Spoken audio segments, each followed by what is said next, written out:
आज क्या करेंगे? 16 सितंबर टू 30 सितंबर। देखो, जिसको भी 1 दिसंबर को एग्जाम देने जाना है, बैकलॉग वाली क्लासेस प्लीज 2x पे एक बार सुन लो। बेनिफिट होगा 100%। 2x पे सुन लो, एक एक घंटा लगेगा। ठीक। इसके साथ में मैं एक रिवीजन क्लास कराऊंगा। एक मतलब एक कोई सेशन टाइप 3 4 दिन 2 दिन करेंगे। उसमें हम सारा बैकलॉग एक बार वापस कर लेंगे। बट एक चीज़ हमेशा याद रखो, ये वाले क्लासेस इसका रिप्लेसमेंट नहीं है। समझे क्यों? ये डिटेल से बताया है ना। अब तुम ये सोचो कि नहीं ये चीज़ इसके इक्विवेलेंट होगी, तो इक्विवेलेंट नहीं होगी, है ना। तो इस चीज़ को प्लीज़ एक बारी वापस से 2x पे सुन लेना। अब दो चीज़ें हैं, या तो तुम 2x पे एक बार सारा निपटा दो, फिर रिवीजन क्लास करें, तो ज़्यादा बेनिफिशियल है। क्यों बताओ? क्योंकि तुम जब रिवाइज करोगे तो तुमको यहाँ पे कुछ डाउट्स आएंगे, 100% आएंगे कुछ टॉपिक्स में। तो जब मैं वो वापस टॉपिक कराऊंगा तो तुम मुझसे वापस पूछ लोगे। अब देखो एक चीज समझो, अभी जैसे कराना पड़ता है वीकली क्लास, तो वीकली क्लास में वीक के हिसाब से इंपॉर्टेंस होती है न्यूज की। तो अब मान लो मई में कोई चीज रेलिवेंट थी, है ना, बट शायद वो अब एग्जाम में उतनी रेलिवेंट ना हो। बट अगर तुम ये करके आओगे तो तुमने मुझसे मान लो कोई XYZ टॉपिक पूछा, तो मैं तुमको ये बता दूंगा ये करना है या नहीं। अब अगर तुम रिवीजन क्लासेस के बाद ये करोगे तो प्रॉब्लम है। जो जो मुझे पर्सनली एज अ स्टूडेंट लगता है, मैं एज अ टीचर नहीं बोल रहा हूँ, एज अ स्टूडेंट मेरे हिसाब से इसको एक बार ही निपटा लो, है ना। इसमें मुश्किल से मुश्किल 10 से 12 घंटे लगेंगे, मैं कह रहा हूँ 16 घंटे लगेंगे, है ना। 4 4 घंटे भी दोगे तो 4 दिन में कंप्लीट हो जाएगा। और मैं अभी भी 100% श्योरिटी के साथ कह रहा हूँ, मैं करंट अफेयर में जितना पढ़ा रहा हूँ उसके बाहर नहीं आएगा। बाहर नहीं आने का मतलब ये नहीं होता है कि 100 में 100 क्वेश्चन आ गए। तुमको दूसरों से ज्यादा आता होगा करंट अफेयर सेक्शन में, 100% प्रॉमिस। अब ये तरीके से क्या है ना, तुम एक बार 2x पे सब जब निपटा के आओगे ना, तो तुमको टॉपिक्स पता होंगे कि मुझे ये टॉपिक समझ नहीं आया था। तुम्हारे पास एक टॉपिक लिस्ट बनी होगी, तो जब मैं रिवीजन कराऊंगा तुम उस पर स्पेशली फोकस कर लोगे। अब मैं ऐसे रिवीजन कराऊंगा तो तुम फिर सिर्फ इस पे रिलाई करोगे। इसका सबसे अच्छा बेनिफिट तब है जब तुम चीजें रिवाइज करके आओ। मैं तुम्हें एक सब्जेक्ट से तो फ्री कर दूंगा ना, तुम इस पे 4 घंटे 4 दिन दो, और फिर मुझे एक बार बता दो कि मैंने ये वाला प्रोसीजर जो मैंने आपने बोला वो कर लिया है, अब रिवीजन करा दो सर, है ना। तो तुमको ये प्रॉब्लम्स पता होंगी कि मुझे ये टॉपिक आते नहीं थे। वो टॉपिक या तो मैं तुमको बोल दूंगा कि भाई अब ये इंपॉर्टेंट नहीं है, या मैं वो टॉपिक तुमको वापस समझा दूंगा। अब रिवीजन में तुमको सब इंपॉर्टेंट लगेगा। समझ में आ रहा है? अब इसमें तुम्हारा जा क्या रहा है, तुम 4 दिन 4 4 घंटे इसको दे दो, वीकली जो मैं करा रहा हूँ उसको ध्यान से करते चलो, जैसे आज की क्लास है ध्यान से कर लो, और रिवीजन हो जाएगा।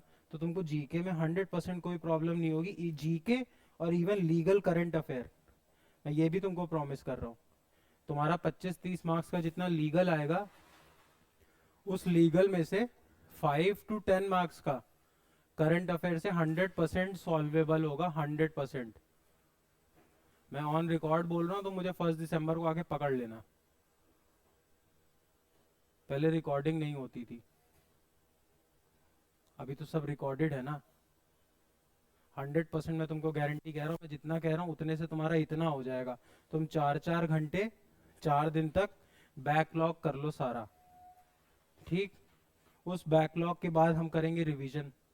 जिसने बैकलॉग किया होगा उसको रिवीजन में तो प्रॉब्लम आएगी ही नहीं, क्योंकि रिवीजन में कुछ नया थोड़ी बता दूंगा, है ना। पर ये करने का फायदा कब होगा? जब तुम्हें XYZ टॉपिक नहीं आता होगा, जब मैं रिवीजन में बताऊंगा तो तुम डायरेक्टली वापस पढ़ लोगे, और उस समय तुरंत डाउट भी पूछ लोगे। मैं 100% बता रहा हूँ, इतना करने से तुम्हारा जीके सॉल्व पूरा हो जाएगा। और लीगल करंट अफेयर जो कराते हैं, तुमने देखा होगा वो लाइबा मैम जो कराती है वो टॉपिक कहीं ना कहीं मैंने कराया होता है। लीगल करंट अफेयर का भी, तुम वीडियोस देखना वापस से, ठीक। और इसके बाद सीआर और इंग्लिश में जो पैसेज आएंगे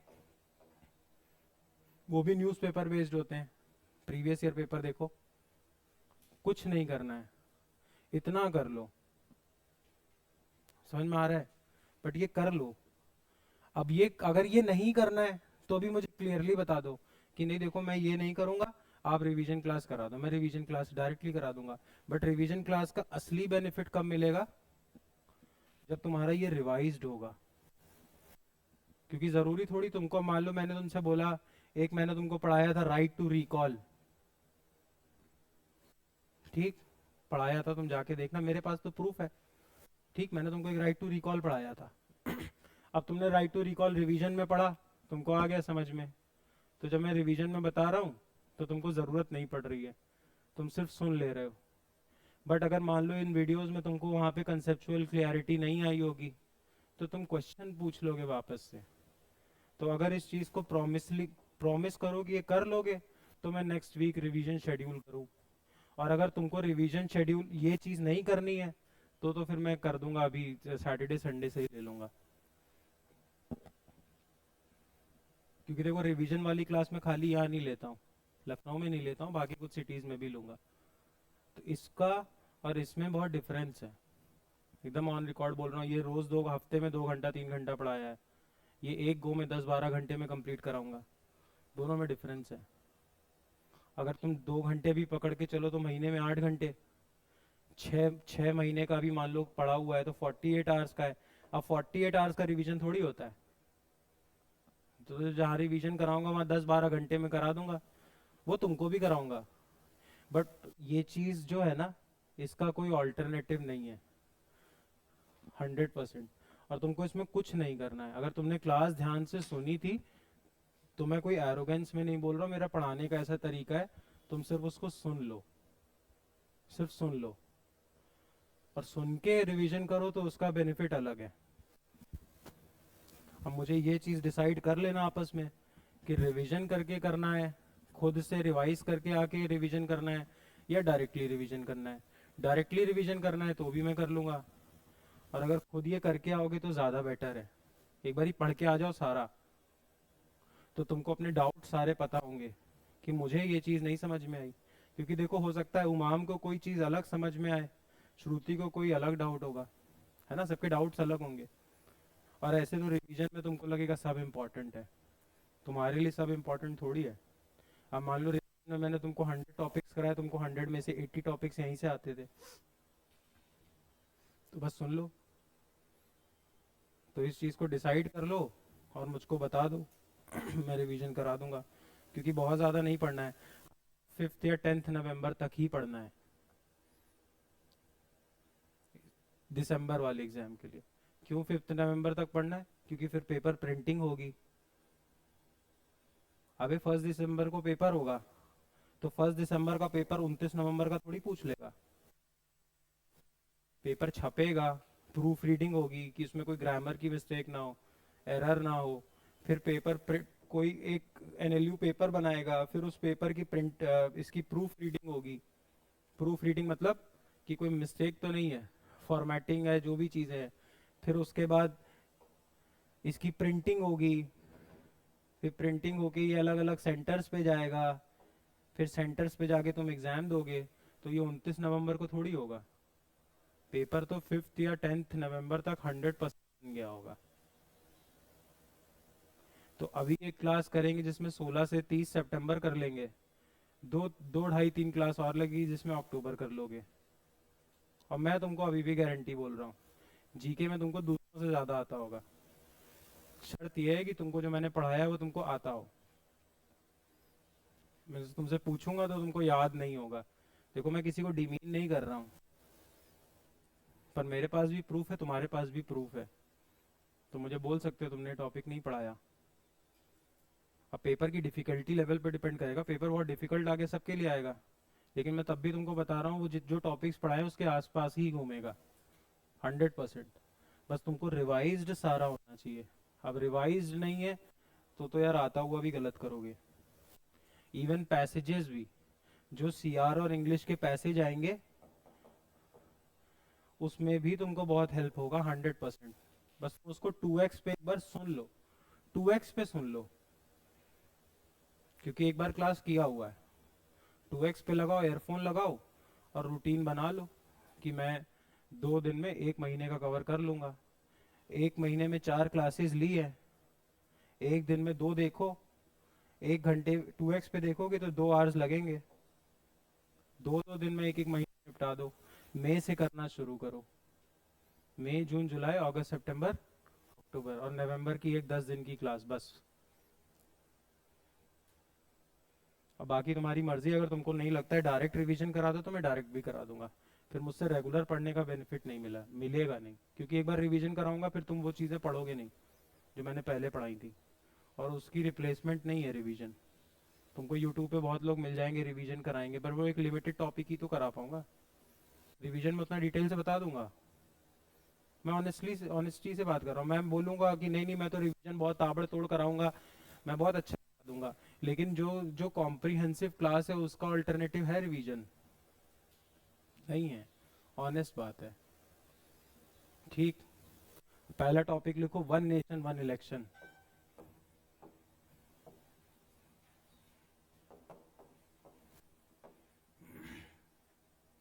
देखो अभी स्टोरी समझो क्या है। इंडिया में 3 फॉर्म पे गवर्नमेंट होती है। एक सेंट्रल गवर्नमेंट होती है, एक स्टेट गवर्नमेंट होती है, और एक पंचायती राज इंस्टीट्यूट, जिसको शहरों में क्या बोलते हैं, अर्बन लोकल बॉडीज, या जिसको तुम क्या बोलते हो, म्यूनिसिपैलिटी। ठीक, इंडिया में ये सेंट्रल गवर्नमेंट का जो चुनाव होता है और स्टेट गवर्नमेंट का जो चुनाव होता है वो एक बॉडी कराती है जिसका नाम है इलेक्शन कमीशन। सेंटर की बॉडी है। अगर यूपी में भी चुनाव होगा तो ये कराएगी। इलेक्शन कमीशन मेंशन्ड कहाँ है, आर्टिकल 324। सुनते जाना यहाँ तक। ठीक, इसके बाद पंचायती राज अर्बन लोकल बॉडी या म्यूनिसिपैलिटी, मेयर का चुनाव, पार्षद का चुनाव, ये कराता है स्टेट इलेक्शन कमीशन। यहां तक समझ में आया? मतलब यूपी का इलेक्शन कौन कराएगा, सेंट्रल इलेक्शन बोर्ड है ना, समझ में आ रहा है, सेंट्रल इलेक्शन कमीशन। और पंचायती राज और इसका स्टेट अपना अपना कराता है। मतलब 2 लेयर पे इलेक्शन कमीशन बना है, मतलब 2 वोटर लिस्ट होगी। एक वोटर लिस्ट ये तैयार करेगा और एक वोटर लिस्ट ये तैयार करेगा। ठीक, फिर दोनों ऑर्गेनाइजेशन का खर्चा। ठीक, दूसरा देखो,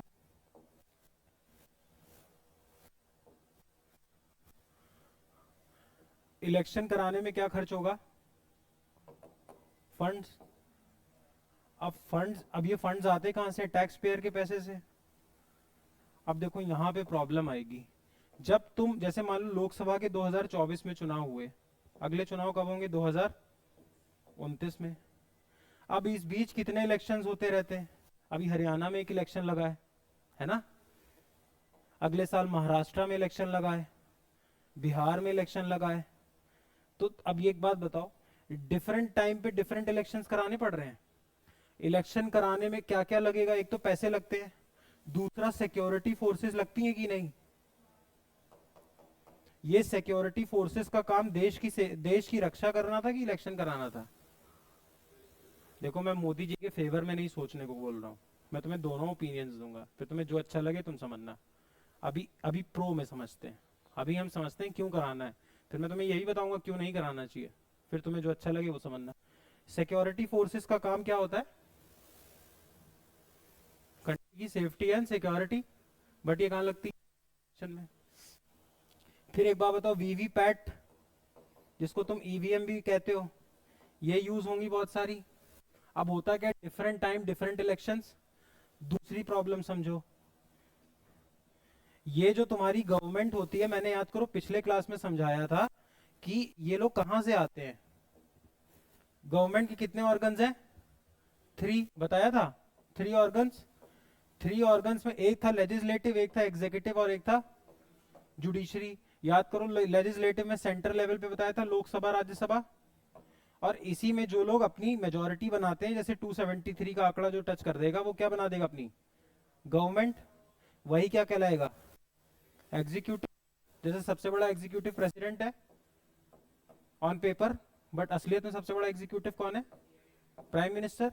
तो ये प्राइम मिनिस्टर एग्जीक्यूटिव भी है, इसके नीचे बहुत सारे मिनिस्टर्स हैं, इन मिनिस्टर्स के नीचे बहुत सारे आईएएस हैं, आईएएस के नीचे बाबू, तो ये भी एग्जीक्यूटिव का पार्ट है। जब समझाया था तुमको कि जो ट्रैफिक पुलिस में बंदा है वो भी एक एग्जीक्यूटिव है। तो ये एग्जीक्यूटिव आ कहां से रहा है, लेजिस्लेटिव से। अब मोदी जी मान लो यहाँ 273 का आंकड़ा चुन लेते हैं, ठीक, तो मोदी जी क्या बन गए, प्राइम मिनिस्टर। अब मोदी जी को प्राइम मिनिस्टरशिप करनी चाहिए कि अलग अलग स्टेट्स में चुनाव हो तो वहां जाके प्रचार करना चाहिए, मतलब समझो 2024 में तुमने पीएम मोदी को चुना, ये सोच के चुना कि पीएम मोदी जी क्या बनेंगे हमारे पीएम। पीएम बनने के बाद तुम्हारा काम किसका था, मिनिस्टर का, कि सारे मिनिस्टरों की करो और देश चलाओ। लेकिन होगा क्या, अब मान लो 2027 में यूपी का चुनाव होगा, तो मोदी जी कहां दिख रहे हैं तुमको, यूपी के चुनाव में। तो तुमने मोदी जी को यूपी के चुनाव में प्रचार करने के लिए भेजा था कि प्राइम मिनिस्टर बनाने भेजा था। लेकिन अब यहाँ प्रॉब्लम क्या है, इनको अपनी पार्टी भी चलानी है। खाली मोदी जी की बात नहीं कर रहा हूं मैं, समझाने के लिए कह रहा हूं, ये हर एक आदमी के साथ होगा ना। लेजिस्लेचर में जो बैठा है ये किसी पॉलिटिकल पार्टी का है, लेकिन एग्जीक्यूटिव तो किसी पॉलिटिकल पार्टी की नहीं होनी चाहिए ना, ये तो देश चला रहा है। मान लो राहुल गांधी भी अगर पीएम बन जाते तो वो भी तो अलग अलग स्टेट्स में जाके प्रचार करते। तो ये काम जो तुमको देश की पॉलिसी मेकिंग में खर्च करना था टाइम, तुम कहां खर्च कर रहे हो, कैंपेनिंग में। तो एक पंगा ये, तो इसलिए भी ये लोग क्या कह रहे हैं कि वन नेशन वन इलेक्शन कराओ। क्यों, ये जो टाइम खर्च हो रहा है ये एक बार ही खर्च होगा, मतलब मान लो 5 साल में एक बार चुनाव होंगे, तो 3-4 महीने इलेक्शन चलेगा, उस 3-4 महीने में ही मोदी जी बीजेपी की तरफ से काम करेंगे। अभी तो टुकड़ों टुकड़ों में काम करना पड़ रहा है, अभी हरियाणा में चुनाव है तो कहो 15-20 दिन वहां पे टाइम खर्च हो जाए, और वो टाइम लगना कहाँ चाहिए था, पॉलिसी मेकिंग में, है ना। राजनाथ सिंह मान लो डिफेंस मिनिस्टर है, तो डिफेंस मिनिस्टर हो तुम, तो तुमको डिफेंस का काम देखना चाहिए ना उस टाइम, या हरियाणा में जाके कैंपेनिंग। तो ये आर्ग्यूमेंट ये लोग ये दे रहे हैं कि एक तो सिक्योरिटी फोर्सेस लगती हैं, इतने सारे फंड्स खर्च होते हैं, इसके साथ साथ ये जो एग्जीक्यूटिव का काम है ये लैग करता है ना। अच्छा दूसरी बात, बार बार इलेक्शन कराने पे भी इनका ये भी फोकस भी खर्च होता है, आप लॉन्ग टर्म में कुछ नहीं सोच पाते। तो ठीक, तो अब ये मत समझना कि ये देश में नया कॉन्सेप्ट है। जब हमें आजादी मिली तो हमारे देश में वन नेशन वन इलेक्शन ही होता था। जब पहली बार चुनाव हुए, ये भी क्वेश्चन आया हुआ है, इंडिया में पहले इलेक्शन हुए 51 और 52 में। 51-52 इसलिए बोलते हैं क्योंकि अक्टूबर में स्टार्ट हुए थे और फरवरी में खत्म। अरे 4-5 महीने इलेक्शन चलता है ना, अभी भी तो देखो 1.5 महीने चले थे, 6-7 फेजेस में इलेक्शन हुआ था, है ना। इंडिया में पहली बार इलेक्शन हुए थे तब इंडिया में क्या चल रहा था, one nation one election. Centre और स्टेट के इलेक्शन साथ में ही होते थे। 52 के बाद अगला चुनाव कब होगा, तब भी यही चल रहा था। 62 में भी यही सिस्टम चल रहा था, 67 में भी यही सिस्टम चल रहा था। यहां एक चीज सीखने वाली है कि इंडिया में पहली बार नॉन कांग्रेस गवर्नमेंट आई किसी स्टेट में, और वो स्टेट था केरला। अब सेंटर और स्टेट में किसकी सरकार बन रही थी, सिर्फ कांग्रेस की। फर्स्ट टाइम किसकी बनी, केरला में कम्युनिस्ट पार्टी की बनी। ठीक, अब ये सिस्टम चलता रहा। ठीक, अब देखो 1900 जब 72 के इलेक्शंस होंगे, यहां पे इंदिरा गांधी जी इस चीज को चेंज करेंगी, और इंदिरा गांधी जी किसका इलेक्शन करा देंगी, सेंटर का। क्यों कराएंगी देखो, अब उस लॉन्ग हिस्ट्री में मैं नहीं जा रहा हूं, तो मैं काम का नहीं, बस तुम ये समझो यहां से ना रीजनल एस्पिरेशन शुरू हो गई थी। रीजनल एस्पिरेशन मतलब पहले एक प्रेसिडेंसी थी बॉम्बे, बॉम्बे में ही गुजरात आता था, बॉम्बे में ही मुंबई और महाराष्ट्र आता था। 1966 में ये बट गया महाराष्ट्र और गुजरात में। ठीक, तो इंडिया में सेपरेटिस्ट टेंडेंसीज देखी जा रही थी, मतलब जो लोकल के मुद्दे थे वो उभर के आने लगे थे। जैसे 1966 तक एक स्टेट था पेप्सू, पेप्सू मतलब पंजाब वाला इलाका। जो लोग पंजाबी बोलते थे, जो लोग पंजाबी बोलते थे उनको दे दिया पंजाब। जो लोग उस रीजन में हिंदी बोलते थे उनको दे दिया हरियाणा। और जो लोग पहाड़ी थे उनको दे दिया हिमाचल प्रदेश। तो तुम समझ रहे हो क्या हो रहा है? ये 66 में टूटा, इस बात पे टूटा कि तुम पहाड़ी, तुम सरदार, तुम गुरुमुखी बोलते हो, तुम हिंदी बोलते हो। हरियाणा दिखता है। सेम चीज महाराष्ट्र के साथ हुई। गुजरात अलग बना, महाराष्ट्र अलग बना। एक बॉम्बे नाम प्रेसिडेंसी नाम का स्टेट था। तो अब यहां से देखो देखो बाला साहब ठाकरे जैसे नेता आना शुरू हुए। महाराष्ट्र में मराठी मानुस, मराठी मानुस। तो अलग अलग स्टेट्स के अपने अपने एस्पिरेशंस थे, है ना। सेंटर की अलग आइडियोलॉजी होगी, सेंटर डिफेंस पे बात करेगा, लेकिन हर स्टेट का अपना खुद का मुद्दा होगा। तो कांग्रेस को यहां डर लगने लगा कि अब रीजनल पार्टीज आना शुरू होंगी, क्योंकि कांग्रेस एक सेंट्रल पार्टी थी। तो धीरे धीरे रीजनल पार्टीज उठना शुरू हो रही थी। तो कांग्रेस ने यहां से डाइवर्जन कर दिया। किस चीज में डाइवर्जन कर दिया बताओ? One nation one election. पहली बार हम 72 के इलेक्शंस में किससे अलग हो गए? One nation one election, one nation one election से। अब देखो यहां से इंटरेस्टिंग चीज समझो। इसके बाद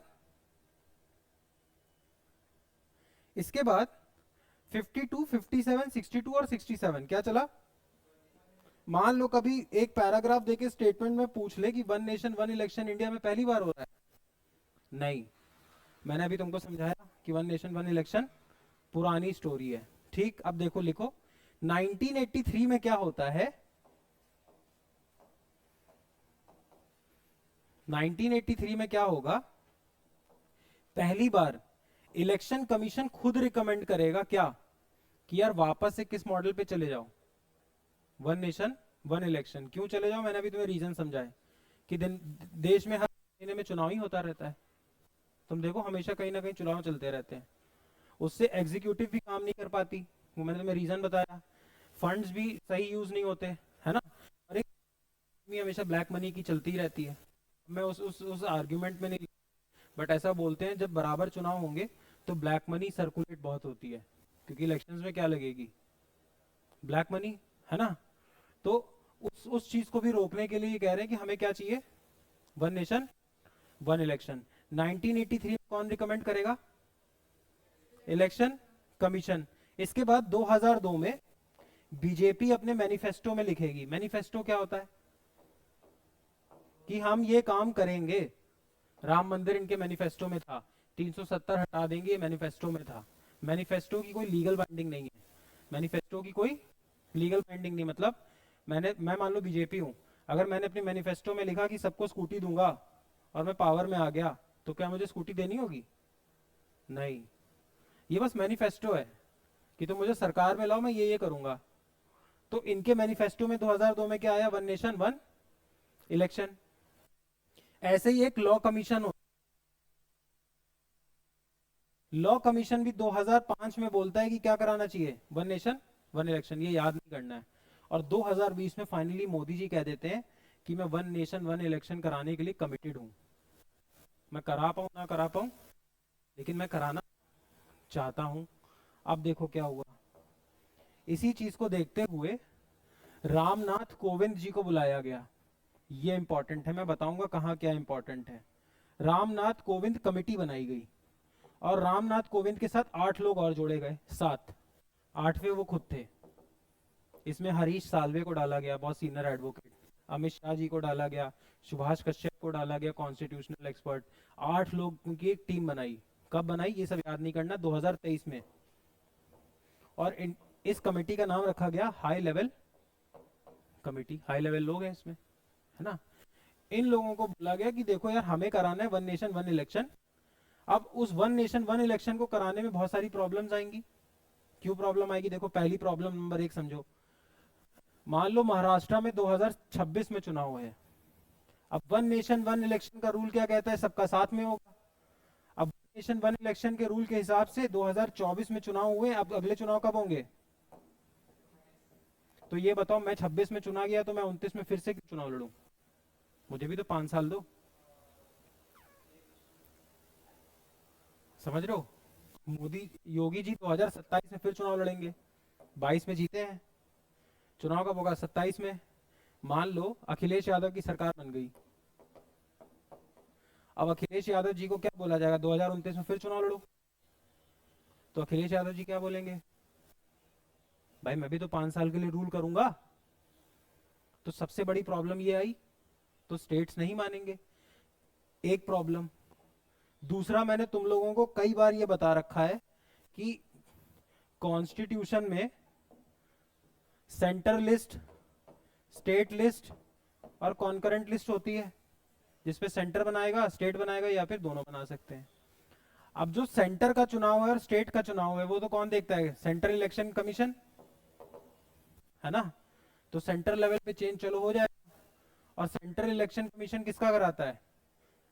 एक तो लोकसभा का चुनाव कराता है, मतलब सेंट्रल लेवल के चुनाव कराता है, और स्टेट लेवल के विधानसभा की कराता है, लोकसभा राज्यसभा इनके कराता है। लेकिन पंचायती राज की कौन कराता है? अभी बताया था, स्टेट गवर्नमेंट, मतलब स्टेट इलेक्शन कमीशन। तो ये अगर मुझे ये चीज अपनानी है तो मुझे किसकी परमिशन चाहिए? स्टेट की। अब हर स्टेट में क्या बीजेपी की सरकार है? नहीं। तो इस लॉजिक से अब ये सारी प्रॉब्लम्स फंसने लगी। मतलब एक तो कॉन्स्टिट्यूशन की प्रॉब्लम फंस गई, है ना? और दूसरी फेडरल प्रॉब्लम क्या फंस गई कि 2026 में मैं अगर चुनाव जीत के आ रहा हूं तो मैं 29 में वापस क्यों लड़ूं, है ना? तो ये सारे प्रॉब्लम्स थे। इसी चीज के लिए रामनाथ कोविंद कमेटी बनाई गई। ये तुमसे पूछ सकता है कि वन नेशन वन इलेक्शन के लिए कौन सी कमेटी बनाई गई? रामनाथ कोविंद जी ने अपनी रिपोर्ट किसको कर दी है? कैबिनेट को। कैबिनेट मतलब senior ministers, PM Amit Shah, Rajnath Singh. और कैबिनेट ने ये बोला है हम वन नेशन वन इलेक्शन कराएंगे। क्या इसका मतलब वन नेशन वन इलेक्शन अब हो जाएगा? नहीं, क्योंकि चेंज किस में करना पड़ेगा?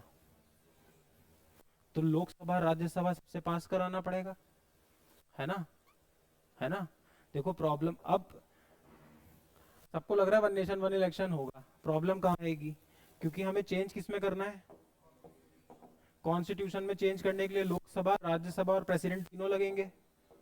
और तीनों में कितनी मेजोरिटी चाहिए? 2/3। 2/3। और प्रेसिडेंट तो चलो खुद का है। क्या राज्यसभा में 2/3 मेजोरिटी है बीजेपी के पास?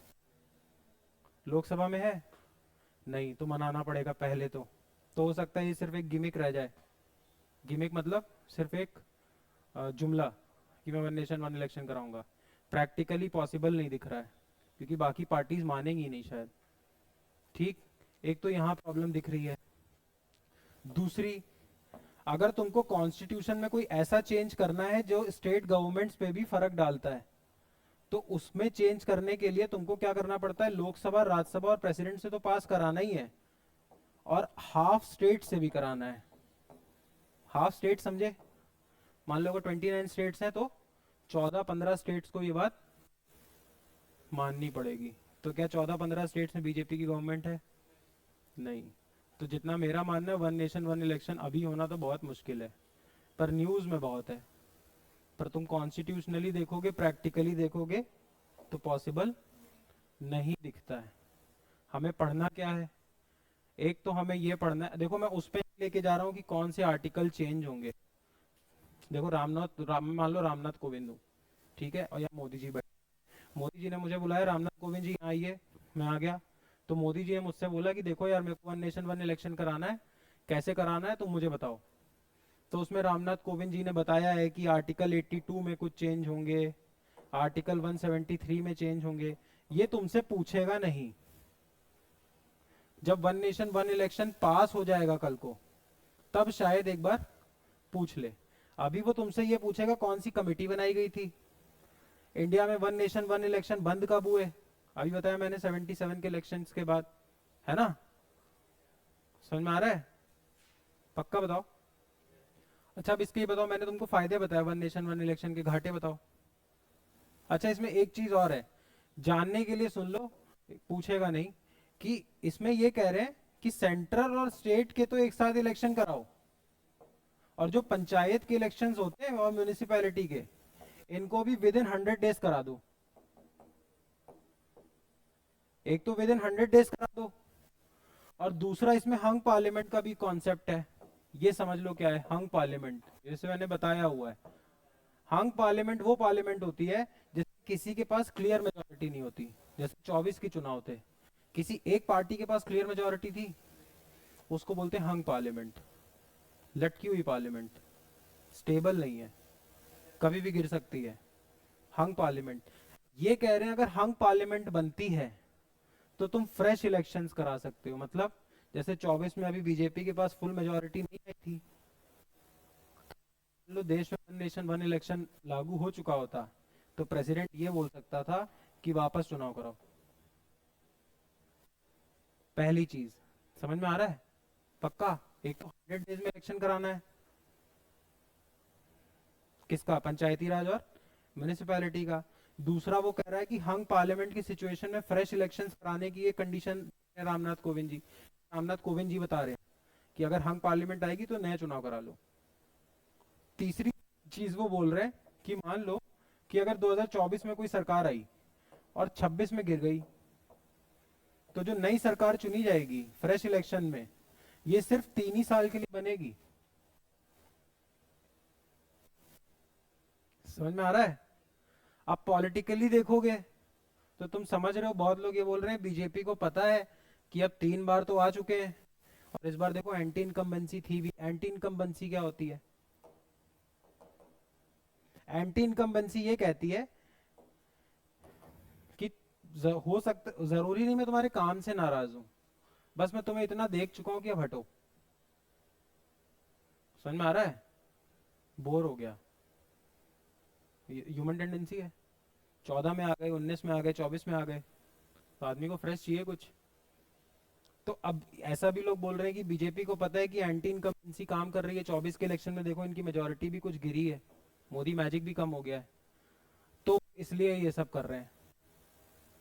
क्योंकि जितना मैं समझ पाता हूँ कि अगर वापस इलेक्शन हो जाते तो शायद मोदी जी फिर जीत जाते। मुझे पता नहीं ना वो किस टैक्टिक पे जीतते। देश सर्वोपरि, मैं किसी के फेवर अगेंस्ट में नहीं बोल रहा हूँ, बट ऑप्शन होगा। और फिर एक बार में चुनाव कराना पड़ेगा तो सुप्रीम लीडर को हर जगह जाना भी नहीं है। सुप्रीम लीडर एक बार 4 महीने जुटेंगे और 5 साल के लिए फिक्स हो जाएंगे। तो बीजेपी, अब ये वो वाले आर्ग्यूमेंट्स हैं जो तुम्हें सुनने नहीं चाहिए, लेकिन लोग बोल रहे हैं पॉलिटिकली मोटिवेटेड है बीजेपी, इसलिए बीजेपी ये चाहती है कि वन नेशन वन इलेक्शन जल्दी से जल्दी है। पर मैंने तुमको बता दिया, तुम किसी से भी बहुत ठसके से बोल सकते हो वन नेशन वन इलेक्शन मुझे तो नहीं लगता पॉसिबल है। क्यों? फॉलोइंग रीजन है ही नहीं भाई। ये कॉन्स्टिट्यूशनली पास कराना बहुत मुश्किल है बीजेपी के लिए, पास कराना बहुत मुश्किल है। कैसे पास कराएंगे? 2/3 मेजोरिटी चाहिए, फिर इस पंचायती में अमेंडमेंट करने के लिए हाफ स्टेट्स का रेटिफिकेशन चाहिए, तो वो पॉसिबल नहीं है ना। लेकिन इससे सिंपैथी बटोरी जा सकती है। देखो मैं एक अच्छी चीज करना चाह रहा हूँ, लेकिन हो नहीं पा रही है। समझ में आ रहा है? तो, तो वन नेशन वन इलेक्शन में सिर्फ इतना पढ़ना है मेरे हिसाब से कि किस कमेटी की रिकमेंडेशन आई है, रामनाथ कोविंद जी की, और अभी इसको सिर्फ कैबिनेट ने अप्रूव किया है। कैबिनेट ने अप्रूव करने का मतलब ये नहीं है कि वो देश में लागू हो जाएगा, जैसे सब लोग हर जगह पढ़ा रहे हैं one nation one election, one nation one election. Practically possible ही नहीं है। तभी तो अब की बार 400 पार चाहिए था। जब 400 पार होता तो 2/3 मेजोरिटी निकल आती।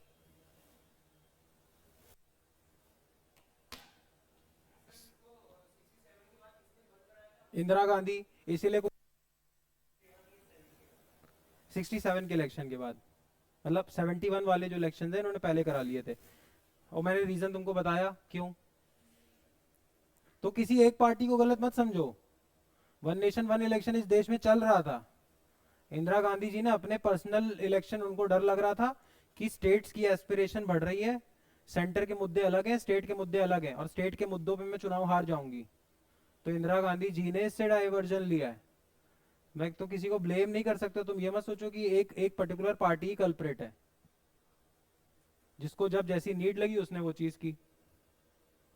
अब अगर बीजेपी को ये नीड लग रही है, अगर तुम थोड़ा सा पेपर पे देखोगे तो वन नेशन वन इलेक्शन अच्छी चीज भी है, पर एक चीज समझो, अगर वन नेशन वन इलेक्शन होगा, जो मेरा पर्सनल मानना है, तो जो स्टेट्स के मुद्दे हैं ना वो खत्म हो जाएंगे।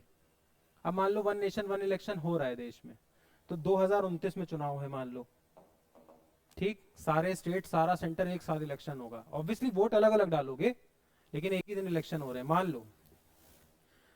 और मैं मान लो मैं रहता हूं झांसी में, और झांसी में मान लो पानी नहीं है, नहीं, मान लो मैं किसान हूं, मेरे वहां सिंचाई की सुविधा नहीं है, ठीक। अब सिंचाई का काम किसका है? सिंचाई मतलब इरिगेशन। इरिगेशन किस में आता है? स्टेट गवर्नमेंट में। तो जब नेशन के एक ही इलेक्शन होंगे, तो तुम्हें लगता है इतने छोटे छोटे मुद्दे कहीं दिखेंगे? तो वहां तो 3-4 मुद्दे दिखेंगे, Pakistan China, economy, black money, demonetisation, GST council, वो 10-12 मुद्दे बनेंगे। फेवर नहीं बोल रहा, बट तुम प्रैक्टिकली की तरह सोचो, जो मेरा स्थानीय मुद्दा है, लोकल इशू है, वो लोकल इशू सेंटर के इलेक्शन में मैं कैसे एड्रेस करूंगा? सेंटर में हो सकता है मैं किसी और को गवर्नमेंट देखना चाहता हूं, हो सकता है मुझे सेंटर में मोदी जी ही पसंद हो, इसलिए स्टेट में हो सकता है मैं किसी पार्टी को पसंद करता हूं। अब नेशन वन इलेक्शन, जो तुम्हारे लोकल के मुद्दे हैं वो किल हो जाएंगे, तो फिर गवर्नमेंट बनाने का कॉन्सेप्ट ही खत्म हो जाएगा। और जब पार्षद के चुनाव भी वन नेशन वन इलेक्शन से लड़े जाएंगे, तो फिर मैं, अगर मेरे घर के बाहर नाली नहीं सही बनी हुई है, सीवेज नहीं है, ड्रेनेज नहीं है, तो मैं सिर्फ देश के नाम पे वोट डाल दूं ड्रेनेज का भी, उस पर तो हो सकता है मैं लोकल किसी कैंडिडेट को वोट देना चाहूंगा कि ये मेरा काम करा देगा। अब बीजेपी पे ये एलिगेशन है कि वो ये चाह रहे हैं कि मोदी मैजिक के नाम पे सारे इलेक्शन इकट्ठे कर लो।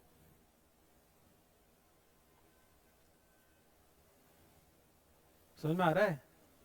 रीजनल एस्पिरेशंस अलग होती हैं, है ना, और कंट्री के एस्पिरेशंस अलग होती हैं। हो सकता है तुम सेंट्रल गवर्नमेंट का चुनाव होता हो, तब तुम डिफेंस वगैरह देखते हो, सिक्योरिटी देखते हो, बट स्टेट के इलेक्शन में ये नहीं देखोगे। स्टेट के इलेक्शन में शायद रोड देखो। मैं किसी पर्टिकुलर पार्टी की बात नहीं कर रहा, बट तुम आगरा लखनऊ एक्सप्रेसवे देखोगे तो तुमको शायद किसी एक पर्टिकुलर पार्टी को वोट देने का मन करेगा, सेंटर में शायद मोदी जी को वोट देने का मन करेगा। समझ में आ रहा है? प्लीज देखो, ये एग्जाम में बहुत रेलिवेंट नहीं है, बट न्यूज में बहुत चल रहा है, तो हो सकता है जीके में ना पूछे, बट इंग्लिश या सीआर के पैसेज में डाल दे और तुमसे उस पर क्रिटिकल रीजनिंग करा दे। समझ में आ रहा है? इस चीज को समझ पा रहे हो? अगर इस पे कोई कठिन से कठिन पैराग्राफ आ जाएगा इंग्लिश का, तो तुम समझ पाओगे? ले दे के लिखा यही होगा जो मैंने तुमको समझाया है, बस थोड़ी टफ इंग्लिश में होगा। समझ में आ रहा है? इशू यही होंगे, ठीक। तो हमें याद कितना करना है? One nation one election committee कौन सी है? रामनाथ कोविंद। और बाकी कहानी इंपॉर्टेंट है या नहीं?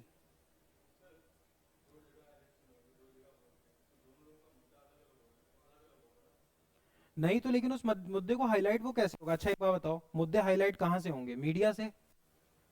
मीडिया से होंगे ना। तुम हमको खुद आंसर करो, तुम अभी कहीं देखो मत, हमको तुम खुद से सेटिस्फाई हो तभी यस बोलना। मुद्दा जो होगा, इशू, ये इशू कहीं हाईलाइट होगा।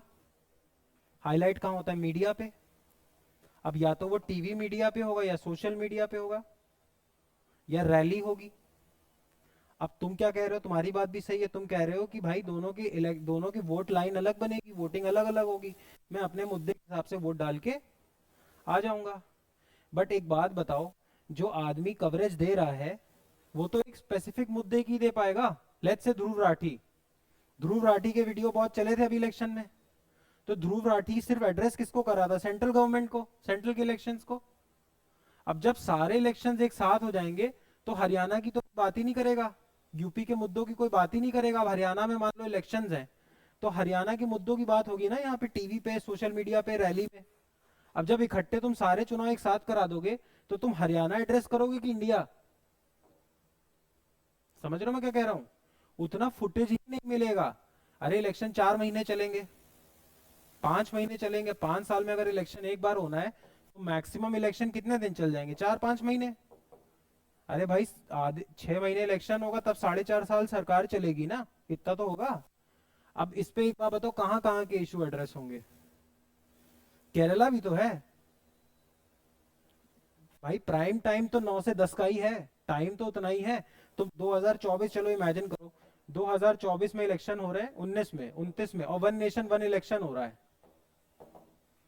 और वन नेशन वन इलेक्शन हो रहा है जून से लेके, मान के चलो जून से लेके सितंबर तक चुनाव होने हैं। जून, जुलाई, अगस्त, सितंबर, 4 महीने। 4 महीने में क्या क्या सोशल मीडिया पे कवर हो जाएगा? कहाँ कहाँ कहाँ क्या क्या कवर हो जाएगा बताओ? ये केरला की बात करोगे, एमपी की बात करोगे, कि महाराष्ट्र की बात करोगे, पंजाब की करोगे, हरियाणा की करोगे, यूपी की करोगे, किस किस की कर लोगे? तुम सिर्फ अपना क्यों सोच रहे हो? तुम ऐसे सोचो ना कि मैं वोटर नहीं हूं और मैं यहां बैठ के देख रहा हूं, तो किस किस मुद्दे पे बात हो जाएगी?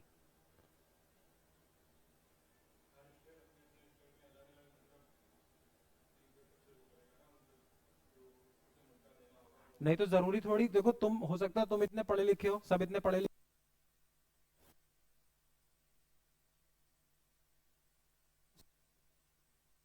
सब इतने पढ़े लिखे होते तो दूर राठी की वीडियो क्यों चलवा रहे होते लोग? सबको इतना मालूम नहीं ना। अब जैसे नेशन का इलेक्शन हुआ तो उसने नेशन के हिसाब से टॉपिक उठा लिए। केरला के अलग इश्यूज होंगे, यही तो मैं तब से तुम समझा रहा हूँ, सबके इशू अलग है ना इस कंट्री में। और वो देखो चीजें तब समझ में आएंगी जब थोड़ा घूमोगे फिरोगे। सबके सबके इश्यूज अलग हैं, तुम्हारे इश्यूज अलग हैं। राजस्थान में किसी का अलग इशू होगा, राजस्थान में हो सकता है चाइल्ड मैरिज इशू हो, तुम्हारे यहाँ चाइल्ड मैरिज इशू नहीं है। तो हो सकता है राजस्थान का चुनाव चाइल्ड मैरिज पे लड़ लिया जाए। समझ में आ रहा है? तो ये लोग ये कह रहे हैं कि जब आप एक साथ इलेक्शंस कराओगे तो जो रीजनल इश्यूज हैं वो किल हो जाएंगे। फिर स्टेट गवर्नमेंट बनाने का मतलब क्या रहा? समझ में आए तो ये इस बोलना तो मुझसे वापस भी पूछ सकते हो, मुझे कोई दिक्कत नहीं है। क्योंकि इतना, अब देखो ऐसा नहीं वन नेशन वन इलेक्शन कहीं होता नहीं है। स्वीडन में होता है, साउथ अफ्रीका में होता है, लेकिन इनकी पॉपुलेशन कितनी छोटी है। इंडिया में कास्ट फैक्टर भी है, रिलीजन फैक्टर भी है, क्लास फैक्टर भी है, इनकम इनइक्वालिटी भी है, लैंग्वेज भी सब अलग अलग बोलते हैं। इंडिया बहुत डाइवर्स कंट्री है। अमेरिका का पॉपुलेशन 30 करोड़, आप आता वन नेशन वन इलेक्शन? यही कंट्री छोटा सा हो तो करा ले जाओगे। कंट्री बहुत डाइवर्स है, कंट्री के एस्पिरेशंस बहुत अलग अलग हैं। हर आदमी की नीड अलग है, हर आदमी का डिमांड अलग है। जैसे केरला में नर्सेज हैं, वो नर्सेज जापान और अलग अलग देशों में जाती रहती हैं, तो इनका अपना इशू है। यूपी में किसान ज्यादा है तो किसान के इश्यूज हैं। तो दोनों के इश्यूज ही अलग हैं। गुजरात का आदमी स्टॉक मार्केट में ज्यादा इंटरेस्ट रखता है, तो वो शेयर मार्केट रिलेटेड मुद्दों पे बात करेगा।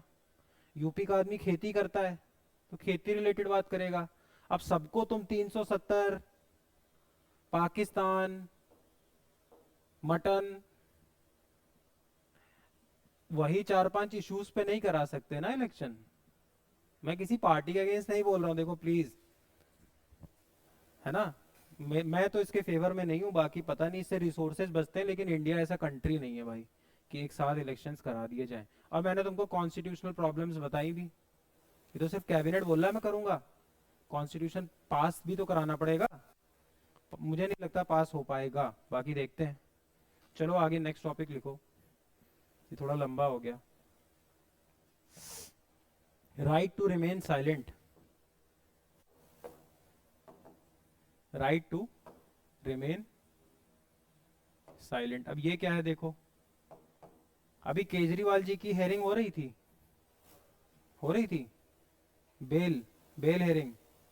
तो केजरीवाल जी चुप थे, उनसे सवाल पूछे गए, क्रॉस एग्जामिनेशन हुआ, पर वो चुप रहे।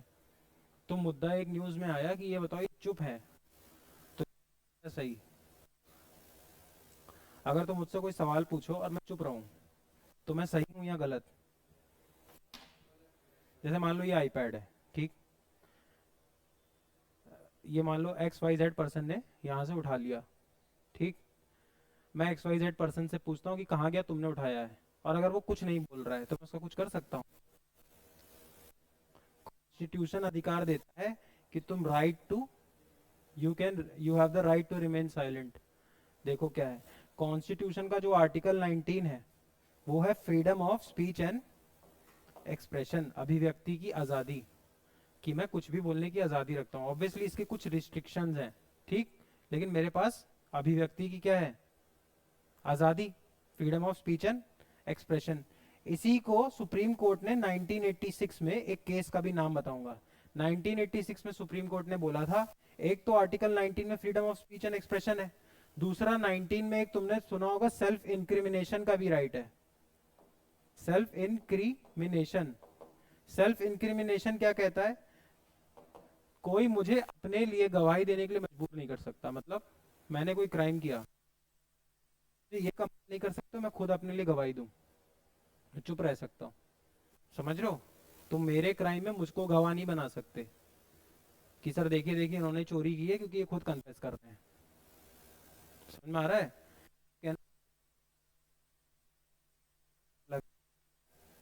बट अगर मैं ये बोल दूं सर मैं नहीं बोल रहा, ये मुझसे फोर्सफुली बुलवाया गया, तो ये कोर्ट मुझे पावर देता है कि मैं अपने खिलाफ गवाही विड्रॉ कर सकता हूँ। समझ में आ रहा है? पक्का? इसी को इंटरप्रेट करके सुप्रीम कोर्ट ने बोला जब तुम अपने खिलाफ गवाही नहीं दे सकते तो तुम चुप रहने का भी तुम्हारे पास अधिकार है, कि तुम चुप रह जाओ, मैं तुमसे पूछता रहूंगा तुम चुप रह जाओ। इसी चीज को यूज किया केजरीवाल ने अपनी बेल एप्लीकेशन में, और वो चुप रहे पूरे टाइम।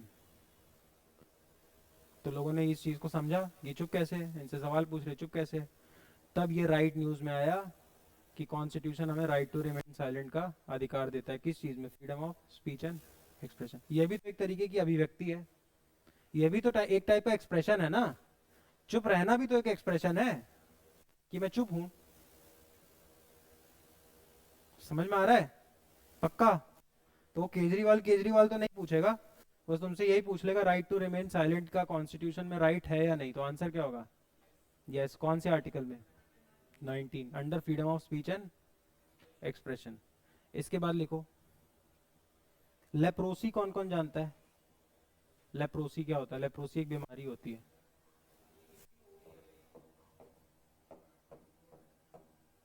बहुत लोगों को होती रहती है, बैक्टीरिया की बीमारी है, थ्रू बैक्टीरिया। अभी बैक्टीरिया का नाम बताता हूँ, देखो बैक्टीरिया का नाम लिखो, bacterium Mycobacterium, bacterium micro bacterium. है क्या ये बीमारी? तुमने देखा कुछ लोगों की स्किन वाइट वाइट हो जाती है, शक्ल पे भी हो जाएगा, कहीं कहीं वाइट वाइट हो जाएगी अलग से।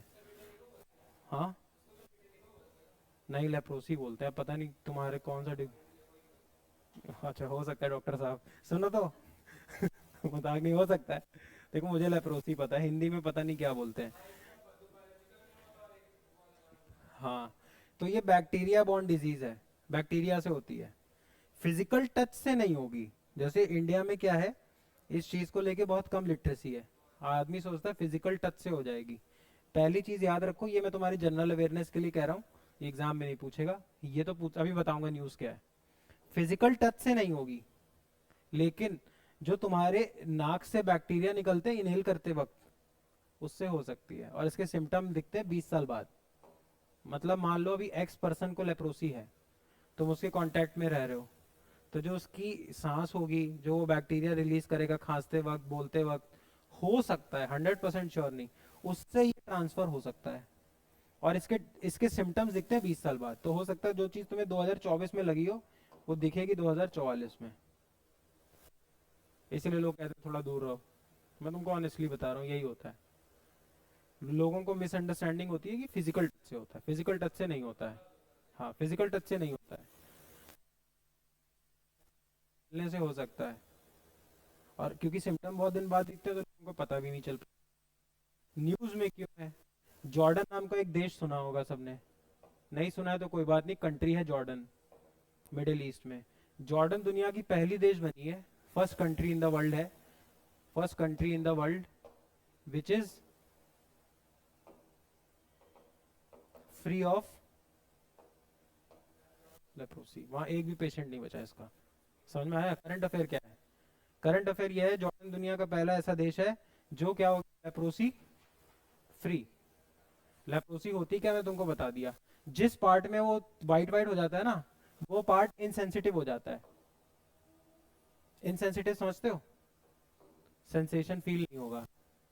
समझ में आ रहा है? हम उस पर रब करेंगे, अभी तुम हमको यहाँ रब करोगे तो हमको टिकलिंग होगी, हम उस पर रब करेंगे तुमको कुछ फील। समझ में आ रहा है? और कैसी डिजीज है? Bacteria, bacteria born. पक्का समझ में आया? 100%। हाँ, क्या बोलते हैं? हाँ, नहीं बोलते क्या तो बताओ तो। हमको, मेरे अंदर कोई वो नहीं है भाई, मैं कुछ, मैं मेरी कितनी बहुत ज्यादा ये नहीं है। क्या बोलते हैं इसको, मैं भी सीखूंगा अगली बार कहीं पर। विटिलिगो। अच्छा तो मैंने जो पढ़ा है उसमें लिख लो, इसको हैंसेन डिजीज और बोलते हैं। और जो उमाम बता रहा है वो प्लीज मुझे कोई बताना, ऑनेस्टली अगर वैसा है तो मैं आगे याद कर लूँ। ठीक है, विटिलिगो। चलो इसके बाद लिखो कॉर्ड समिट। Cord summit.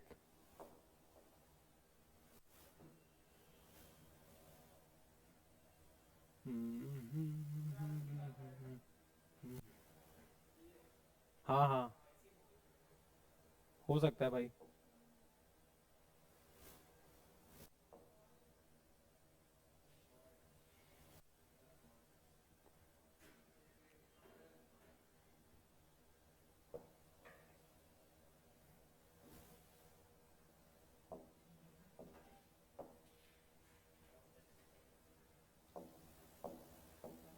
लेकिन तुम एग्जाम के लिए लेप्रोसी याद रखोगे और हैंसन। अब देखो ये है यूएस, ये है इंडिया, ये है ऑस्ट्रेलिया, और यहाँ कहीं है जापान। मैं सही से नहीं बना पा रहा हूँ, इनको जोड़ोगे तो क्या बनेगा? क्वाड्री लेटरल, तो ट्राइंगल बन गया। बट सही से मैप बनाओगे तो क्या बनेगा? लेटरल। इसीलिए इस ग्रुप को क्या बोलेंगे? क्वाड। इसमें एक चीज देखो याद रखनी है, ये बोलते नहीं डायरेक्टली, बट ये है क्या? Anti China. अब देखो इसकी थोड़ी सी हिस्ट्री समझो। एक्सरसाइज समझ में आता है सबको? एक्सरसाइज क्या होती है? एक एक्सरसाइज है मालाबार नाम की। मालाबार नाम की एक्सरसाइज इंडिया और यूएस के बीच में होती थी। फिर धीरे से यूएस ने इसमें जापान को ऐड किया, जापान के बाद इसमें ऑस्ट्रेलिया को ऐड किया, और चारों एक्सरसाइज करने लग गए। कहाँ करने लगे? इंडो पैसिफिक रीजन में, ये वाला रीजन। कौन सा region? Indo Pacific region. Indo Pacific region में किसको काउंटर करना था? चाइना को। इसीलिए ग्रुप क्या कहलाया? क्वाड। इसमें एक चीज याद रखना, it is an informal organisation. कैसा ऑर्गेनाइजेशन है? इनफॉर्मल। इनफॉर्मल मतलब इसका कोई हेडक्वार्टर नहीं है। एग्जाम में पूछते क्वाड का हेडक्वार्टर कहाँ है, तो it does not have any headquarter. Option जरूर कोई ना कोई ऐसा होगा, नन ऑफ दीज टाइप। चार ऑप्शन दे देगा, इसमें एक दे देगा नन ऑफ दीज, या एक दे देगा it does not have a headquarter. तो it does not have a headquarter, Quad का कोई भी हेडक्वार्टर नहीं है। समझ में आ रहा है? क्वाड पढ़ा क्यों रहे हो? क्योंकि क्वाड में अभी मीटिंग हुई, क्वाड की मीटिंग हुई, कहाँ पे हुई? यूएस में एक शहर है विलमिंगटन नाम का, विलमिंगटन। यहाँ पे चारों लोग आए। इंडिया की तरफ से कौन गया? मोदी जी। यूएस की तरफ से कौन आया? Joe Biden. ऑस्ट्रेलिया की तरफ से कौन आया? Anthony Albanese. ये पूछ सकता है भाई, प्राइम मिनिस्टर का नाम पूछता है, एंथनी एल्बनीज। और चौथा कौन है? जापान का है प्राइम मिनिस्टर किशिदा। हाँ, अब ये चारों लोग आए, हो सकता है यही पूछ ले। हाँ बताओ बताओ। Anthony Albanese. अरे सबके पीएम ऑस्ट्रेलिया, सबके पीएम आके मिल गए, जो भी हेड होता है स्टेट का फैसले लेने में। ऑस्ट्रेलिया यूएस में प्रेसिडेंट होता है, तो वहां से प्रेसिडेंट आया था। चारों आके मिले कहाँ पे? विल्मिंगटन में। विल्मिंगटन का यूएस में। ये मीटिंग कब हुई? 2024 में। अगली 2025 वाली क्वाड की मीटिंग इंडिया में है। समझ में आया क्वाड का फुल फॉर्म? हाँ,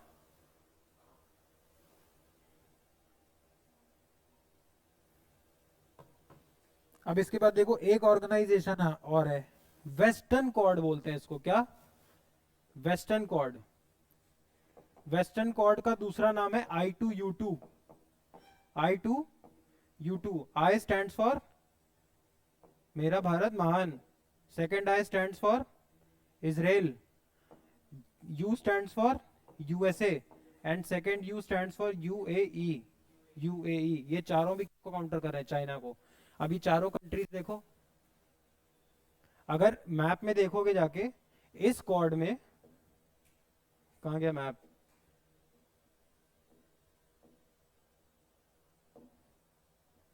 जो जो ये वाला मैप बनाया था,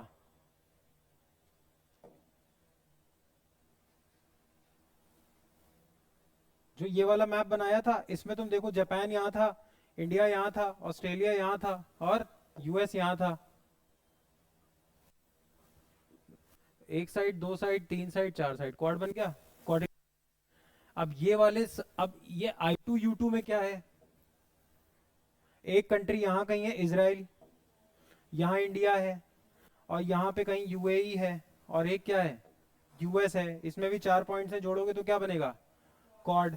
अब चूंकि देखो इसमें दो कंट्रीज ईस्ट पे भी हैं, पर इसमें चारों कंट्री वेस्ट में है, तो इसको क्या बोलते हैं? Western quad. तो तुमसे वेस्टर्न क्वाड पूछ ले या I2U2 पूछ ले, तो याद रखना, one I stands for India, second I stands for Israel, one you stands for US, and the second you stands for United Arab Emirates. चले आगे। न्यूज क्या थी? विल्मिंगटन में क्वाड की मीटिंग हुई, समिट हुई। हाँ, समिट हुई। हाँ, सुप्रीम लीडर्स। इंडिया में एक भी सुप्रीम लीडर है? कोई है समय इंडिया में सुप्रीम लीडर? एक ही है। आ गया। अच्छा ये बताओ, क्या मोदी मैजिक खत्म हुआ है? मोदी मैजिक कुछ कम हो रहा है?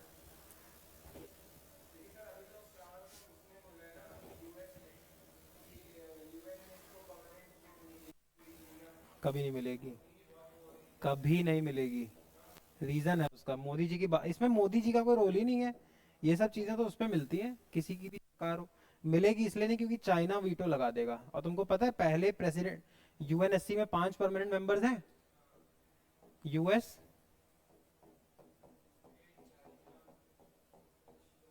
ये वाली जो सीट है ये पहले इंडिया को ऑफर हुई थी, नेहरू जी ने ठुकरा दी और दे दी चाइना को। हाँ, हिंदी चीनी भाई भाई, ये वहीं से तो आया है। और इन्होंने ये एक्सेप्ट की नहीं, और ये चाइना को दे दी। और अब अगर तुम्हें यूएनएससी में कोई मेंबर चाहिए तो याद करो, पढ़ाया था, अगर यूएनएससी में नया मेंबर ऐड करना है तो इन सबकी यस चाहिए। और इन सबकी अगर एक में भी नो, एक ने भी वीटो लगा दिया तो कभी नहीं आ पाओगे। और कौन वीटो लगा देता है? चाइना। अरे तो चारों तो बोलेंगे ही। अभी तुम लोग डिप्लोमेसी समझो। तुम ये क्यों सोच रहे हो चाइना ही मना करा रहा है? हम यूएस हैं, हम नहीं चाहते तुम आओ। तो हो सकता है हम सीधे बोलेंगे नहीं नहीं मैं तो चाहता हूँ यार, चाइना को मना लो। समझ में आ रहा है? और चाइना सीधी कंडीशन रखता है कि मैं ठीक है, मैं इंडिया पे यस बोल दूंगा, शर्त यह है पाकिस्तान को भी साथ लेके आओ। ये चाइना बोलता है एससीओ में इंडिया है, पाकिस्तान को भी लाया है वो। तो इंडिया यूएनएससी में कभी आएगा नहीं। प्रैक्टिकली देखो बात समझो, चाहे मोदी जी आ जाए, चाहे कोई भी आ जाए, कुछ चीजें प्रैक्टिकली पॉसिबल है ही नहीं कभी भी। एक मिनट है।